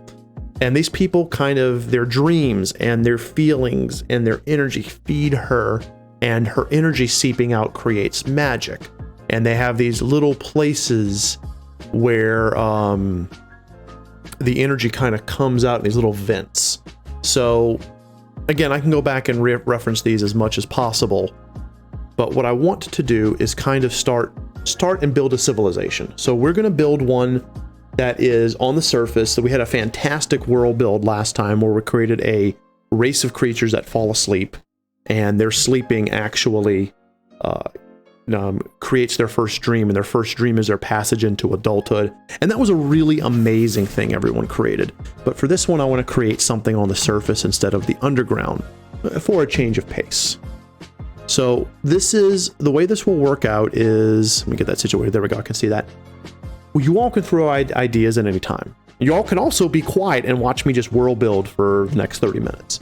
But if you want to throw out an idea, that's fantastic. So the first thing we're going to need is a civilization premise. We just need to have something we're going to create. Maybe we're going to create one of the kingdoms, maybe one of the main kingdoms. In fact, someone even mentioned creating the place where the main religion for the sleeping goddess, who is of course deified, exists. But this could be a country out on the outskirts. This could be one of the ones near one of those vents where the magic is really strong, and because the magic and energy is so strong there that you have, like, you know, pools of lava right next to glaciers and stuff. So what I want to do is get an idea from you guys, and y'all can feel free to throw it right out. What type of world? An animal society world. Is this medieval kingdoms and such? Yeah, Kioya, it's kind of like it is a medieval world that constantly is getting reset by the outer god. The outer god is the usurper god. So what the usurper god does is every couple of 100 years, 1,000 years, when society starts to get too strong and the sleeping goddess gets too close to waking up, he sends a cataclysm. He's on another planet on the other side of that star that this world cycles around, and he sends like meteors or like solar flares or something.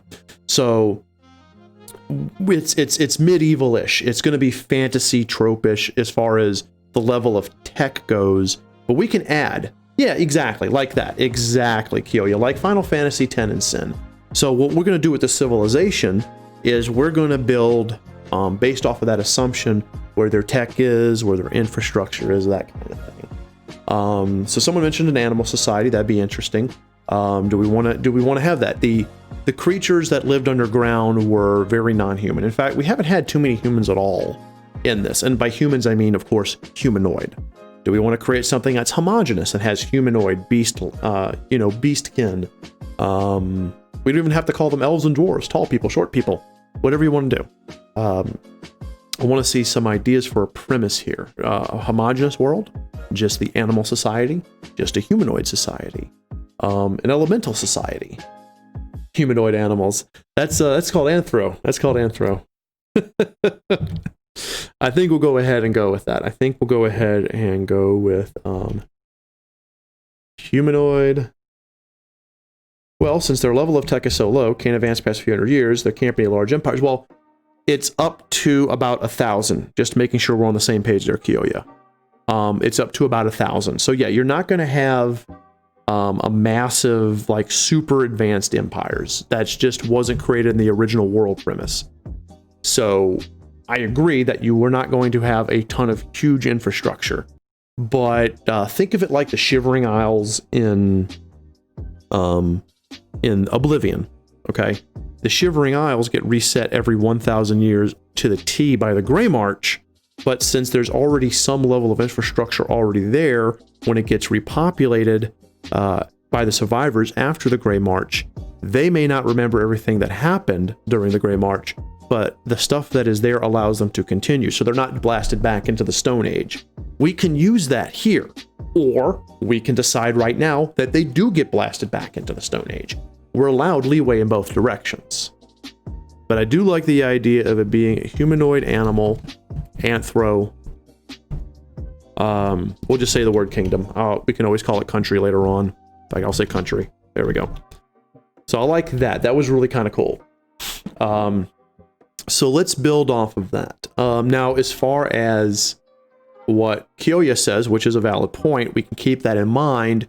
Do we want to have things that get completely reset back to base civilization as opposed to things that carry on? So yeah, let's go ahead and start with our civilization here. So let's start with our government system. We don't have to actually start that. We can move on to other things. If you guys want to start with the infrastructure and the tech, that's fine. There's nothing saying that we have to go in order. But I am going to write these down. Okay, I'm going to get these listed out while you write. Depends on the cataclysm. Exactly. So maybe Kioya, some cataclysms, oops, hit the wrong button. Some cataclysms might actually wipe things down, wipe them out. Some things may just kill people like a plague. Exactly. You have in Agape says, in my game, I have an organization that regulates all religions. They're hurting the main characters because their faith is the only one that is forgiven. Okay. I'm just writing this down here. Social systems or social structure. All right. Then we're going to go ahead and have demographics. Okay. Forbidden, not forgiven. Okay.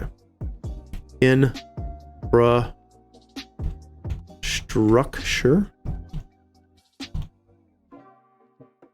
Still can't type today. Still can never type. Economics and trade. And military and defense. And technology. Agriculture and industry. And then education, and then religion. All right. So now that we have this, yeah, this world is ripe for natural disasters. And I like what, I love what Kioya said. That's a good question. So let's talk about this. None of this has been determined, Kioya. You're asking questions that has never actually been answered. So let's make some assumptions, and this is where you guys can throw these out. One, are the people aware they're being reset, or is it just a cataclysm that comes and they prepare for? Because if this is like Final Fantasy X and Sin, and they know that every 100,000, however many years, bad shit happens, they can prepare for it, and some will survive and some don't. Then over time, their civilization can advance because the people who remember how to build aqueducts and batteries will still live. So that's a good question. Now, my gut as a writer tells me, yes, they are. Otherwise, you're right. They can never advance past the Stone Ages, and they'll never really have a real chance to change anything. Chaos says, what will social structure be pure by speed? Okay, that's good. That's good. Hold on that one, Chaos. So also depends on the cataclysm. So maybe the cataclysms sometimes are meteors, sometimes they're viruses, that kind of thing. So can we agree, for the sake of this, that the people are aware that these cataclysms occur, their memories aren't wiped, and that they have the ability to fortify at least some of their populace between them so that it's not just a complete hard reset. Because I personally feel that is the best way to go about this.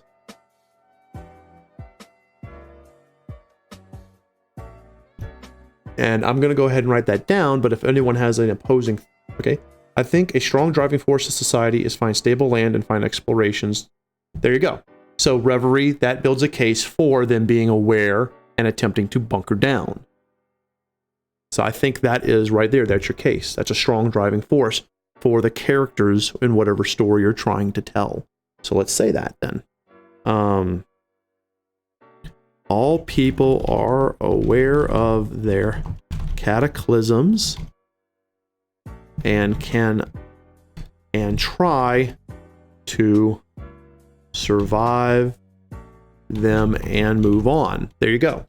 See, that's a good strong one right there. I like that, Reverie, because that creates, like I said, that just creates that strong driving force. Now that we have this, there can be a lot like Final Fantasy X and Sin. They can try to move on and eventually stop it in general. So now your heroes, whether this be a book or a video game, can eventually try to find out what's happening with the sleeping goddess and stop the usurper god or whatever. Since they are aware of it then there will be differentiating ideological beliefs as to the cause of the cataclysms and how they deal with it. Inevitable and worshipped, fought against. It's been thousands of years. The image of the core goddess has probably been warped. 100%. That's beautiful. So let's go down here. Let's go down here to religion. Let's start here, because this is the world of the sleeping goddess. So, the goddess is worshipped, but the vision, I love what you said there. The vision of her is warped due to countless, I'll just say the word countless calamities. When this episode is posted, it will show everything, just standard background with a dry voiceover only. I'm not sure what you're asking, Agape. I'm sorry, I'm not sure what you're saying. So, you have to give me a little bit of a... Yeah, you have to give me what that means. Yeah, what you see now, Reverie, is, yeah, Reverie says, what you see now is what gets posted online. This is, we're just posting the workshop. Eventually, when we finish this world completely, this world will get posted live, public domain, for you all to take a look at it, dissect it, use what you don't want to use. You use it, don't use it, whatever. Because this all belongs to you guys. So the goddess is worshipped, but her vision is warped due to the countless calamities. And that makes me, from what Kyoya says, that makes me think that there actually might be people who blame the goddess. And I would like to see that happen in a world. So in this particular country, the denizens of this country, and guys, at any point, throw anything out you want, and I will, if it's something we can use, I'll absolutely add it in and change it. The denizens of this country blame her for the calamities, not as the direct cause, but as the reason they occur. So this actually means that our anthros here know a little bit more. They've been around longer. They've gathered information over the decades, centuries, millennia. And they know that there's something going on with our goddess, our sleeping goddess. Let me put it down here. The sleeping goddess is worshipped, but because they're so convinced that she did a bad thing, that she is the reason. So the outer god might have been the one that started that ball rolling. Exactly. Okay, that's a good idea, Reverie. This was started by the... Technically, we turned him to the usurper god, so I'll call him that now. The usurper god, who has... Now, here's a question, Reverie, and everyone else watching. Has the usurper god done this? Background of the C1 glasses. Oh, that's Agape. That's not a workshop. Those are our AMAs. Those are our Ask Us Anythings. We do those on Friday, and that's just where we sit and chat. That's a just chatting. That has nothing to do with the Creator Classroom workshops. That's just us talking for 2 hours or more. So Reverie, Reverie and anyone else watching, how did the Usurper God do that? So this was started by the Usurper God. Did he send emissaries to poison their mind? Did he create like a virus that turns them against the sleeping goddess? Did he warp their dreams? You know, did he figure out over time that the sleeping goddess uses dreams to both sustain and communicate? Ergo, now he uses a similar power. Maybe he's the king of nightmares. Maybe he uses the dreams to influence and warp that perception of the sleeping goddess. Who has used, I'm going to write that down unless someone comes up with another idea. Who has used nightmares and negative dreams to alter. So Reverie says, in the early days of the society, a calamity happened. The Usurper God whispers the thoughts to them. Okay. Who uses, I think I can marry the two. This was started by the Usurper God, who has used nightmares and negative dreams to alter their perceptions, starting it all off during a cataclysm where he sent. That's a good question, Kyoya. We don't have that. There's no story background here. Yeah, there's no story background at all, Kyoya. This is all just the world building. So it's a shell that you can put in any story. So if you can answer that question, if you want to give world building points in this workshop, you can say they have free will, they have no free will, they're puppets that are being manipulated, etc. This was Usurper God, who used nightmares and negative dreams to alter their perceptions, starting it all off during Classicism when he sent a meteor, when he sent a probe of sorts that held nanomachines. There we go. I'm just throwing stuff out there. Nanomachines to subtly alter thoughts and dreams. And we can come back and change this. So for this civilization right here, the sleeping goddess is nanomachines. The sleeping goddess is not necessarily seen as a good person because of the Usurper God. Now, it doesn't mean these people are bad. It just means these people have a fear of the sleeping goddess growing too strong, which will trigger. Hey, thank you so much for the follow. Oh, wow. Pythagoras, thank you very, very much for the follow. Good to have you here. So these people have a fear of the sleeping goddess growing too strong, which will trigger another calamity. So now, of course, how are we going to handle our worship here? Is it worship in temples? Do they worship at the vents? You know, trying to throw things into the magic vents to keep the goddess asleep? Do they worship in temples where they pray for the sleeping goddess to not get stronger? Rose says, you guys alter their dreams with this power and scare them to think the god's responsible for them. Exactly, right. Okay, so we can say nanomachines or space magic. This religion is just for this particular kingdom. Yes, Kyoya. This is just this kingdom, this country. We're going to call it a country until we decide it's a kingdom. So yes. So we want to talk now about how they worship. How is their faith? Do they worship in a temple? Do they worship in a out in the field? Do they worship on top of their houses? Do they worship at old ruins of other places that were once there but destroyed by calamities? Do they worship at the vents? These are things that are important to know because it's going to determine the doctrine and the procedure under which your world worships. We can come back to this if you want. We can always move on. They worship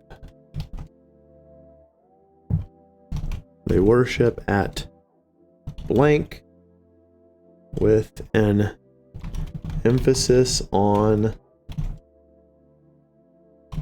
praying for the goddess to remain weak, to remain asleep and weakened. Pythagoras asks, would you typically start building a game or writing a story with a world building doc like this filled out, or build it as you go? Very good question. Some people like to do it one way, some people like to do it the other. When I world build for one of my stories, whether it be a game or a book, what I start with is I start with the premise of my story. So in this case, it's a little backwards from what I'm used to. But once I have the premise for my story and sort of an outline of how I want the action to go, like I just have an idea of how I want things. Like my hero's going to go on a journey and he's going to kill the princess and save the dragon. You know, kind of an idea of how that's going to go. Then I would start with a world building document or using something like World Anvil and start pulling the pieces together. And then that would help me flesh out my narrative. For the sake of this workshop, we're doing this without a story. So yeah, this is not the exact, you would have a story work in sync with the world building. So yeah, like Hyoya said, exactly. So they worship at a temple. Okay. How would the sleeping goddess react to feel she believes her waking up will destroy her people? From what we've talked about earlier, Agape, it upsets her. Without an actual story behind it, the idea we've gotten from the building that we've done is that the goddess loves her people, but she also wants to destroy the usurper god and get back the kingdom of her father, which is this hyper advanced deity beings. So waking up may not actually destroy her people. It just may be that waking up destroys all the magic in the world. That's kind of the rule we set, is that if she wakes up and leaves, the planet will be okay, but it'll cease to be magical. It'll just become mundane. But that's kind of the direction we're building in. All right, so we'll say this. They worship at the ruins of older...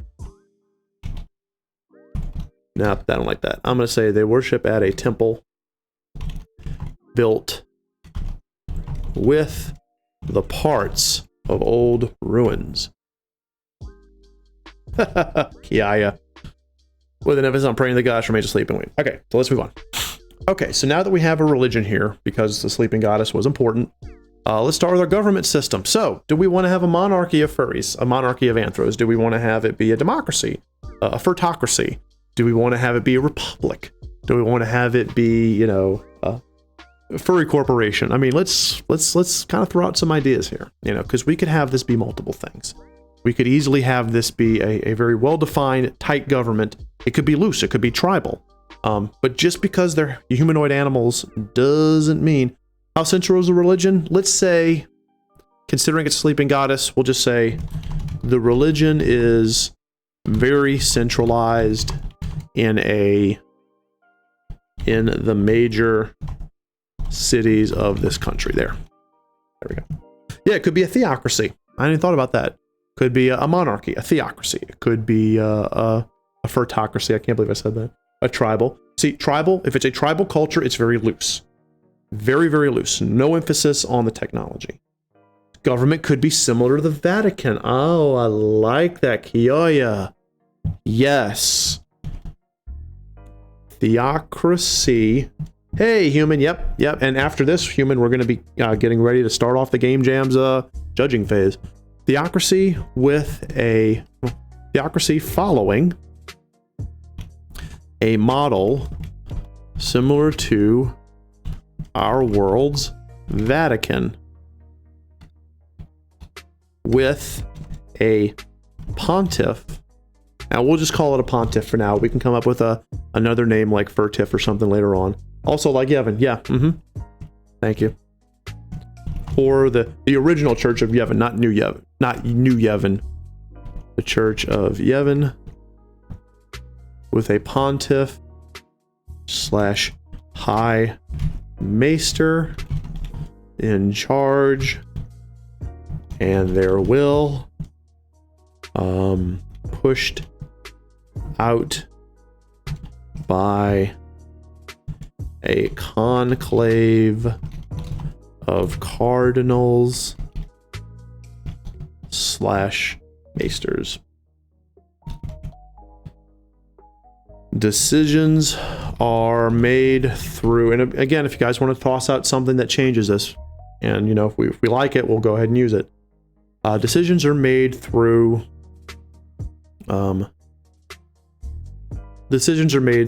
divine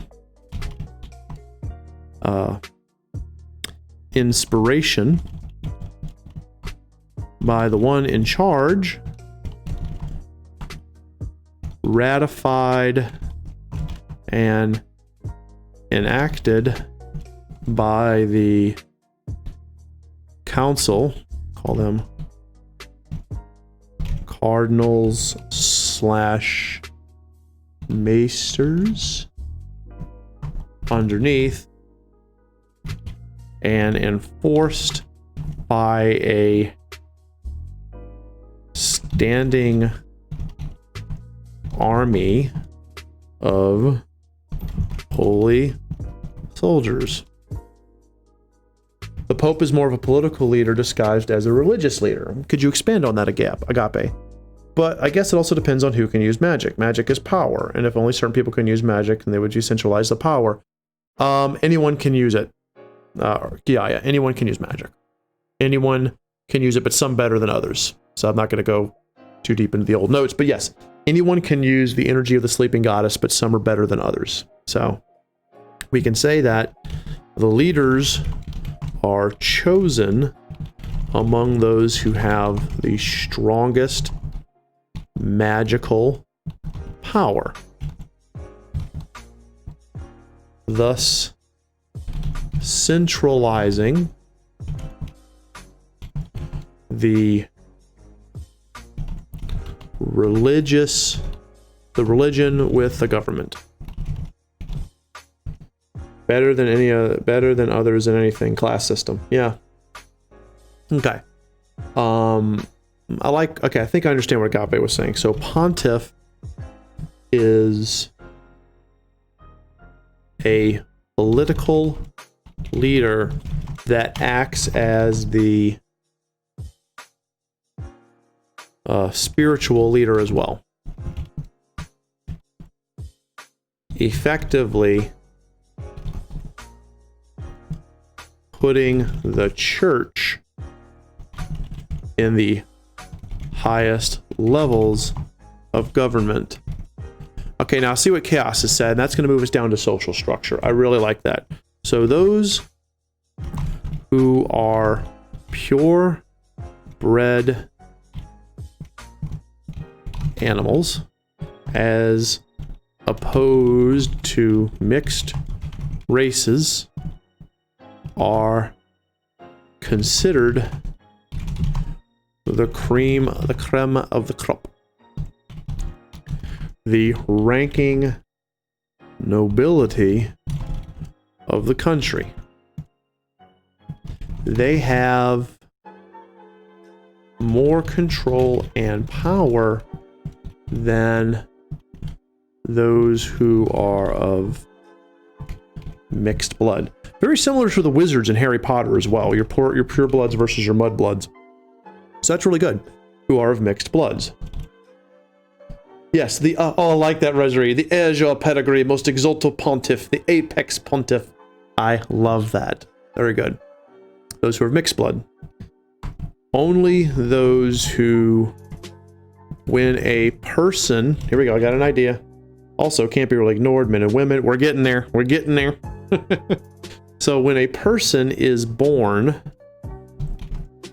with both mixed blood and tremendous, because you have to consider this, magical power, they are taken to the chantry, and I'm just using the word chantry, we can always throw in another word later, and forced into a life of servitude to the pure bred masters. So that way, if you have this mixed blood, which as Chaos says, they're thought to be scum, but you also have an extremely strong magic, they're not going to ignore that. Instead, they're going to collect it. Agape says, what does purebred even mean? All the purebred dogs were bred to look the way they are, far from purebred. I think what Chaos is going for is less of our definition of purebred and more like a purebred like an anthro dog, or an anthro cat, or an anthro fox, as opposed to a fox dog or a cat buffalo. That's what I'm getting Chaos is going for, because I don't see it being.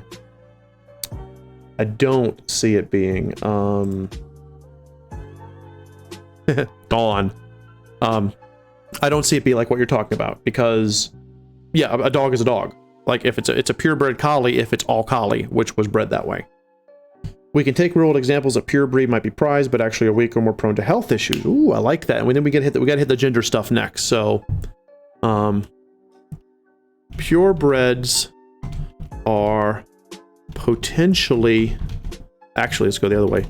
Mixed breeds may be looked down upon by the purebreds, but they are stronger, healthier, and live longer. So how are they controlled? Control over the mixed breeds. Here you go. I got it. Y'all can throw this out if you have a different idea. Control over the mixed breeds is accomplished by religious doctrine. As the people of this country are so religious that they allow themselves to be subjugated by their own hand. I don't know. It's a good question. When we get to demographics, we're going to talk about that, Agape. That explains why purebreds just like them. Yeah, exactly. Indoctrination is powerful. So basically what we've done is this society, the mixed breeds, keep themselves in check because of the indoctrination under their religion. And that's a very powerful world building tool and a hell of a story hook. So let's talk about men and women. Men and women. How are they viewed in this society? Are they equal? Is it matriarchal? Is it patriarchal? You know, are you only as good as you can breed, whether providing seed or eggs? Or is that not even, does that not even matter? Or, you know, how are the gender roles? How are the sex roles looked at? Gender roles, social, religious, less developed, right. So, as Kyoya was saying, how we look at here, how do we look at those gender and sex roles? Are men and women the same? Is it matriarchal? Is it patriarchal? If it's animal-based society, breeding would probably be important. I agree. So, we'll say this. As breeding is extremely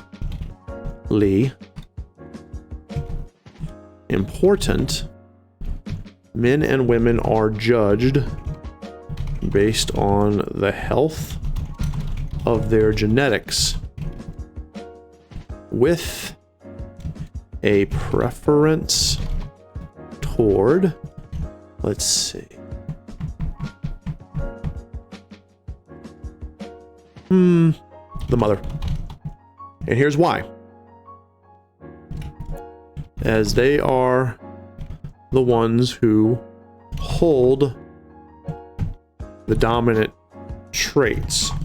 See racial building article. So this kind of goes in a little bit of a different circle from the race we built before. And this is arbitrary on my end. So you guys can change this if you want. But the other race that we created, which were the underdwellers, they were based off of the dream they had and the dream their parents have. So you have parent 1 and parent 2 have a dream, and boof, here comes a dream baby. With this one, I'm saying it's more matriarchal because the mother has the actual breeding traits, the dominant traits that pass on. That's everything except the chromosomes, which of course will be determined by the man. If the man passes on the X, it's a girl. If the man passes on the Y, it's a boy, unless we want to completely change how genetics work in this world, and that's fine. So, I'm going to move on. Often male animals have multiple mates, so maybe more male focused. See, there's a good point, Kiaya. How about this? How about this? How about this? In one episode of Star Trek, species needed a third gender to provide an enzyme to make the presidency work. Alienation does that too. But it was looked down upon as stupid and educated, and they thought they were just as smart. Okay, let's do this. Let's do this. Let's marry the two ideas together. because I like what Kyoya brought up and Agape brought up. All right, so men and women are jaded on the health of their genetics. The men are prized for their ability to breed with multiple partners. And therefore are pushed into Steel positions of martial leadership and other such professions. The females who must concentrate on raising the family properly focus more on the community and social aspects of leadership. Because of this, a man or a woman can hold a position of power within the government / church, but men tend to run the military while women run the community. There we go. All right, so we've split it down there. We've married the two ideas. We've also kept that idea of one goes out and gets the food and kills people, blah, blah, blah, chases away the bad guys, while another keeps everything safe. So, boom, married the two together. All right, let's go. Don't want to spend too much time on it. Let's go to demographics. Is this based on a nuclear family or raised as part of the village? Good question.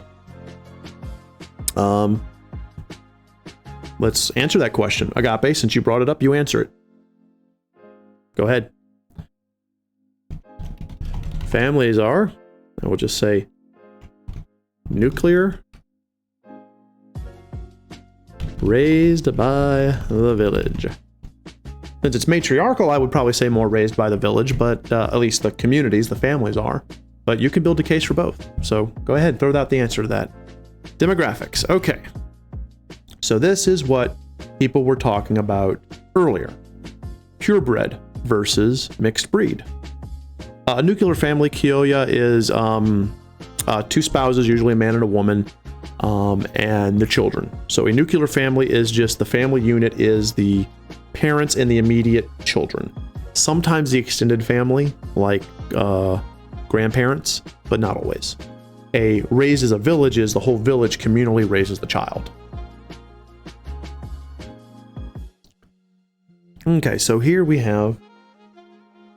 are you talking about nuclear? Yeah, it is. I don't even remember why it... I think it's because like a nucleus, they all hover around the nucleus. I actually don't know the reason why it's called that. All right, so demographics.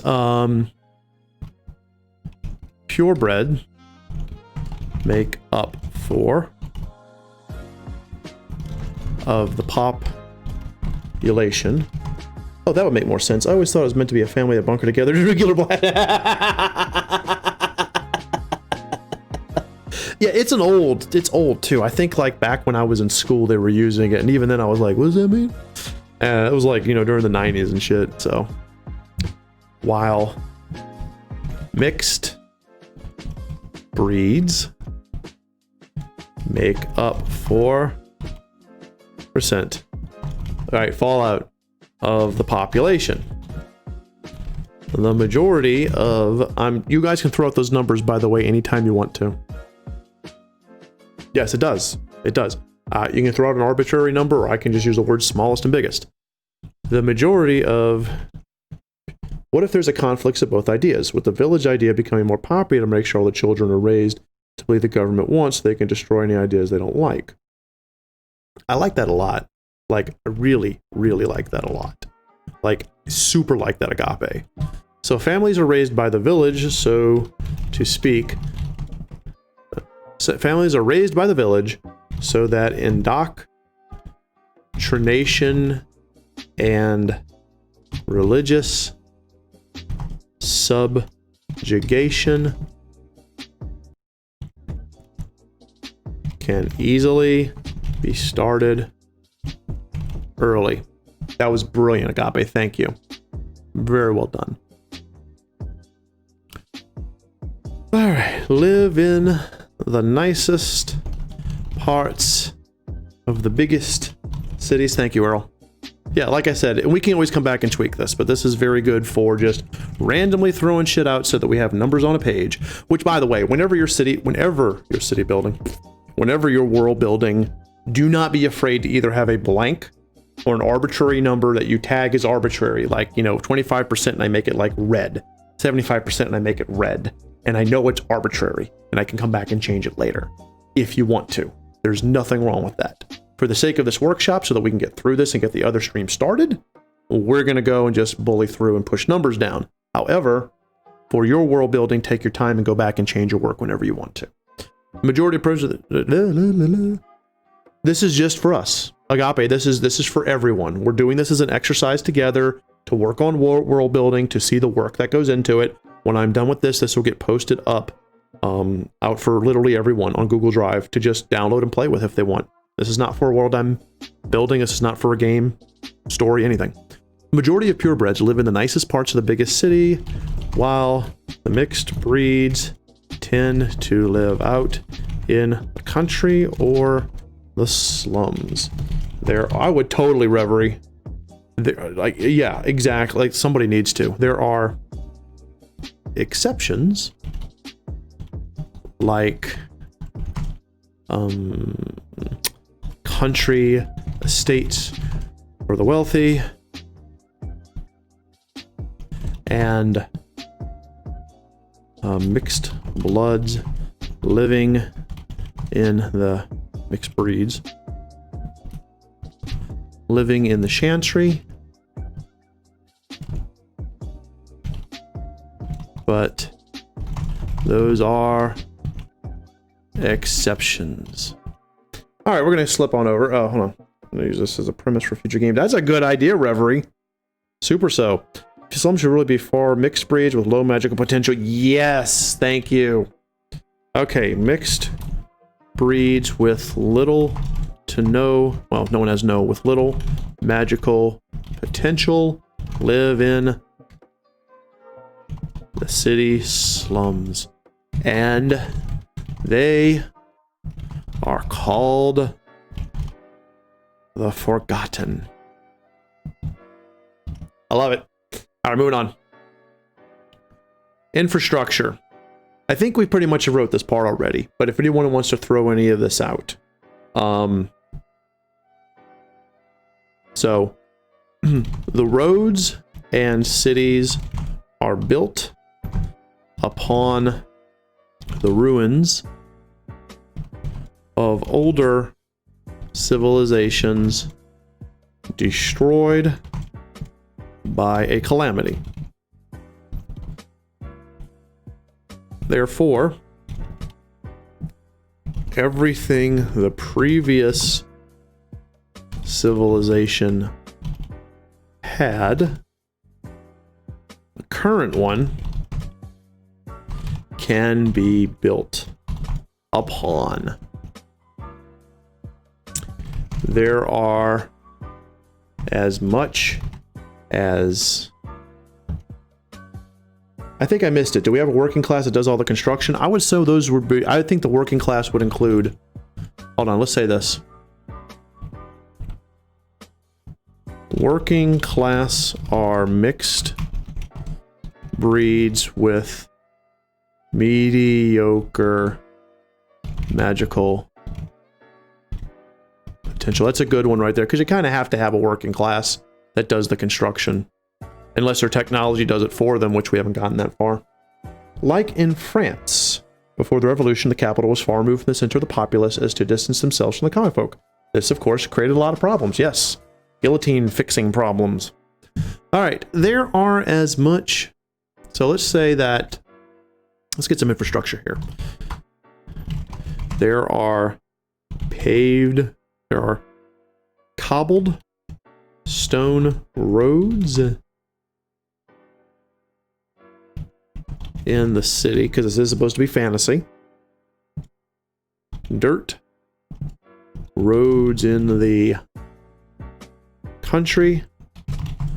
And terraces and other tiered, because this is tiered. I'm saying the architecture is tiered simply because it's built on top of other things. And other tiered buildings in the bigger cities. All roads leads to Rome. Yes. All roads. Thank you so much. Archeia's on fire tonight.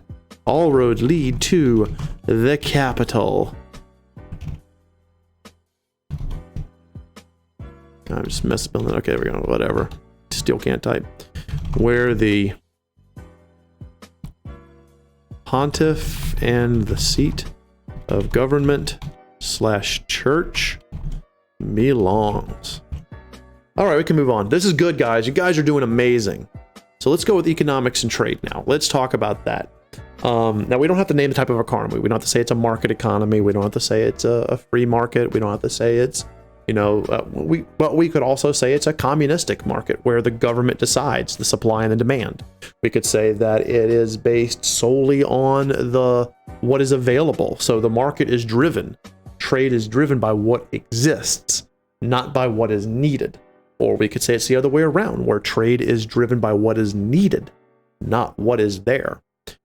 There's two differences. If it's a need-based economy, where it's what is needed drives the economy, then they are going to want to trade with other people.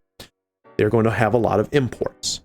If it is a supply-based economy, it's going to be a lot of exports. And if it's a communist society, like what Earl said, there's going to be a high level of isolationism, because we have everything we need. Here's what you need. You need nothing else. You don't need anything from the outside. You don't need anything from your neighbor. We give you what you need. That's a communist society. What rights do purebreds have over mixed breeds? What are they allowed to stay in? What are they allowed to do? Buy, vote. Very good. High class separation, seminize. Yes. So, okay, there you go. I would say it's Marxist communism, actually. Or is that more Leninism?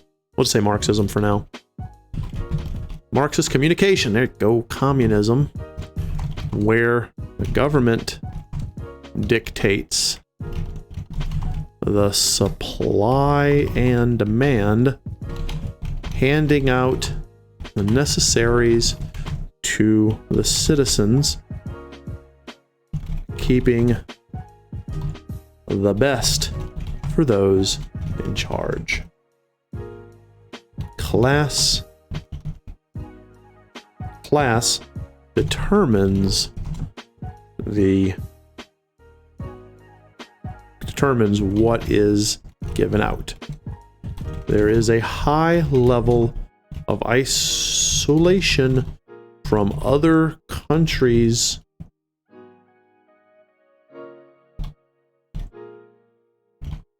and an inbred, how's that word, distrust of them. And watch me tie this back. For two reasons. One, they don't have what you need. The pontiff and government do. And two, they cannot be trusted to keep the sleeping goddess from triggering another calamity. So basically, you're using the fear of them being, they're going to take your stuff, and you don't need them, you need us. And also that fear of destruction. Would Marxists hinder creativity and technological advancement? They say necessity is the mother of all inventionism. That's possible. That's why I was asking Earl or someone else which is it's Marxist or Leninist, I don't know. So we'll just say a form of, don't need to start that fight. A form of communism. There we go. All right. Spills over to the military. I think society like this favors military might and forcefully takes the need in the name of the church against the sleeping goddess. Yes, yes, and yes, referee, 100%. Need to embrace communism more than world building. I love capitalism too much. Earl, actually, we are like literally, we have used every single type of thing out there. Yeah. Only the benefits in charge, right? Technology empowers, exactly. So, I mean, we put out communist governments in our worlds, socialist governments, capitalistic governments, free market capitalist governments, imperial capitalism, all of it. Just, we've done it all. Okay. Military. So, yes. The need for military strength is very high. Both to fend off them, that's everyone else, and to, was it? A war also pushes technology forward, right? It's true, very true. And to inhibit the sleeping goddess's power by destroying, here we go. Here we go. Now we just created war. We just created a war scenario. The sacred places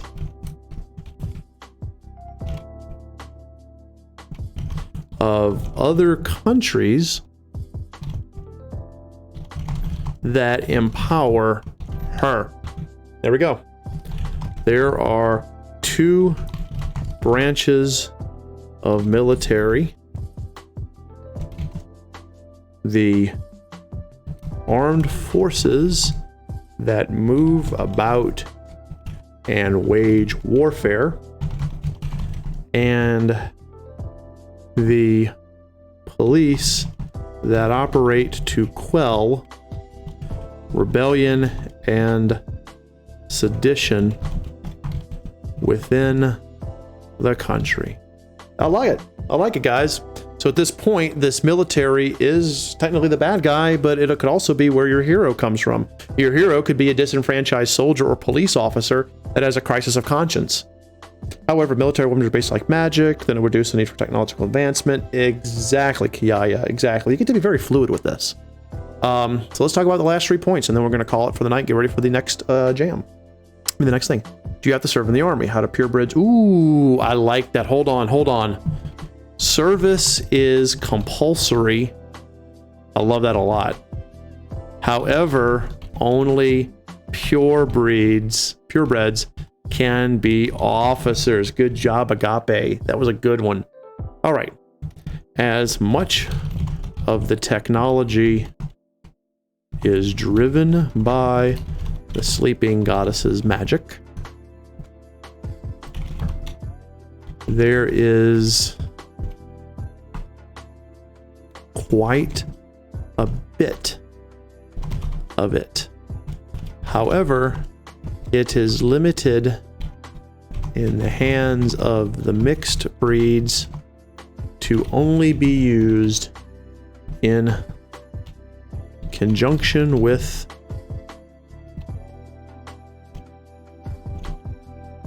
their jobs.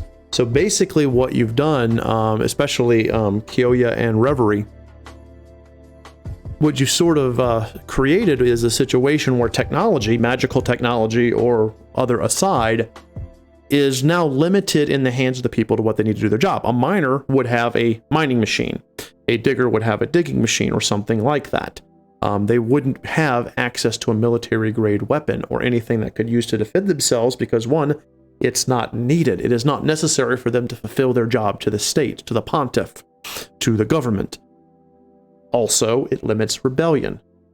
In this type of society, the higher the controls, the better. But let's give that exception, the purebreeds. Purebreds, however, are able to have access to recreational technology, as they are seen as blessed and allowed. Well, it depends. The technology in this world, Agape, is very much tied to magic. It's very magitech from the way we kind of have built this world. You can find fleshable toilets and showers in purebred showers. I'll say showers in purebred homes, but not in the slums. Yes, exactly. Oh, good job, Kioya. Yes, this kingdom sucks, but that means we're doing our job. Absolutely. If you can look at what you're creating going, man, I'd hate to live here, then that means you've created it. The technology be moving away from, that's good. This is a good note. This is where we create a note here, okay? Reverie poses a good question. For the focus of the story, is the technology moving away from magic or towards it? So that's not necessarily needed for the world building reverie, but that's absolutely needed for the story application. All right, last two ones. Actually, the last one's pretty much written, but here we go. Agriculture. As produce is created for the consumption of the masses, agriculture is spread out, I should say, is spread out all over the country. Since magic connected to the goddess, the church is in charge, the tech would be moving towards magic. Right. Kioi brings a good idea. Of course, for the purposes of story, you might say that the hero, if there's a hero from this country, might be moving away. So just food for thought, but that is a very good supposition. All right. Agriculture is spread out throughout over the country. It is the main source of food, along with, well, I don't know. Yeah, along with hunting for the meat eaters. I'm gonna do it. Those of mixed breeds who cease, I'm gonna get real dark, like super dark right now. Those who are mixed breeds who cease to be useful to the country often disappear and end up on someone's dinner plate. I just went super dark just now. Super dark. We can remove this if you guys want me to. But this is like some Beast Stars level, Zootopia level crazy shit. Like I said, I can remove it if you guys don't want me to. You like it? Okay. Are there other kingdoms nearby? Yeah, I would say so. It is dark. It is super dark. Like that is like Soylent Green, Zootopia, Beastars level dark. We're gonna go ahead and move on. Mining and other such hard labor industries drive this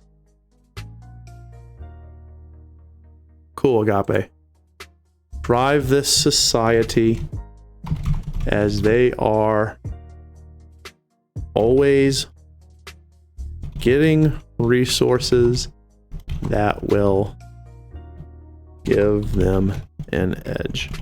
All right, last one, guys, and we really do need to wrap this up. So, unless you are a purebred, your education... Oh, previous question, okay. Hunting has always bothered me in a furious society. I mean, they hunt outside the kingdom, sentient anthropoid. That's a good question. That's a good question, Earl. I think in this case, since we went dark, we can go there. But yes, Beastars, I think, handles it the best. The Beastars anime on Netflix. Zootopia also handles it, but it's a lot lighter. Yeah, there would be regular animals. Yeah, and I can even put that here. Hold on. The meat diet is mostly non-sentient animals. However, there we go. So we got both. We got both. We can go both directions. And again, if someone uses this world, they can discard this if it's too dark for them. Unless you're pure good, your education is limited to whatever you need to know to do your job. Those who have the proper breeding get to the highest quality educations. And those who run the country are as educated as a scholar anywhere else in the world. There you go. So, I mean, I'm sorry, we do have to kind of wrap this up. Everyone can use magic. Right. The way it is, Kioya, is everyone has that potential, but some don't have the skill set. So that's kind of where we went with the world building prior. Yeah, there are human kingdom out there. Right, exactly. This is just a single country in the middle of a much larger world. And what we would do now is we would create our other country. We would create like a human country, a country that has everyone, a homogenous country. You know, a country of underground people, a country of above ground people, all of that stuff. Country floating in the sky. And then we would kind of connect them together as to how they relate. So is there a mixed breed overcomes their limitations, raises high enough power to change things to where there are? Right. So Agape, what you've done now is you've created a story hook where a mixed breed challenges that social structure. There you go. Thank you very much, Kioya. Only the purebreds are taught the proper... Well, actually, it's not just purebreds. It's the mixed breds with high potential that are in service to the chantry. Taught the proper ways to use magical powers. Only the purebreds and the mixed breeds enslaved by the chantry. There we go. Yeah, there you go. But boom, right there. So we're gonna have to end it for now because we got to get ready for our other stream. But guys, this is amazing, and I think we have one more that we're gonna do, and then when that one is done, then we're gonna take all of this, compile it into one document, and then Teal and I will post it online, and you all will have access to this world. You can either look at it, dissect it, add to it, take away from it, redo it, however you want. Oh, it's very. Thank you so much, Pythagoras. At this point, oh hey Teal. Hello. It's a Teal. So at this point, we're going to go ahead and call it because we are literally running out of time. This countdown. I'm kind of in a hurry. All right. So here's what's going to happen. At this point, we're going to go dark for maybe about a minute. Then I'm going to restart the stream. Right, Right, Reverie? It's bound to happen sooner or later. And then we're going to have sort of our final kickoff to the judging portion of the game jam because we're about 8 minutes away from the entries being available. So we'll see you in a few minutes. If you like what you saw, the smack down the like button below, subscribe to our channel, consider supporting us on Patreon, connect us over Facebook, Twitter, Discord. I know, it wasn't tons of fun. We'll see you guys in a few minutes. Hit it, Teal. See you next time.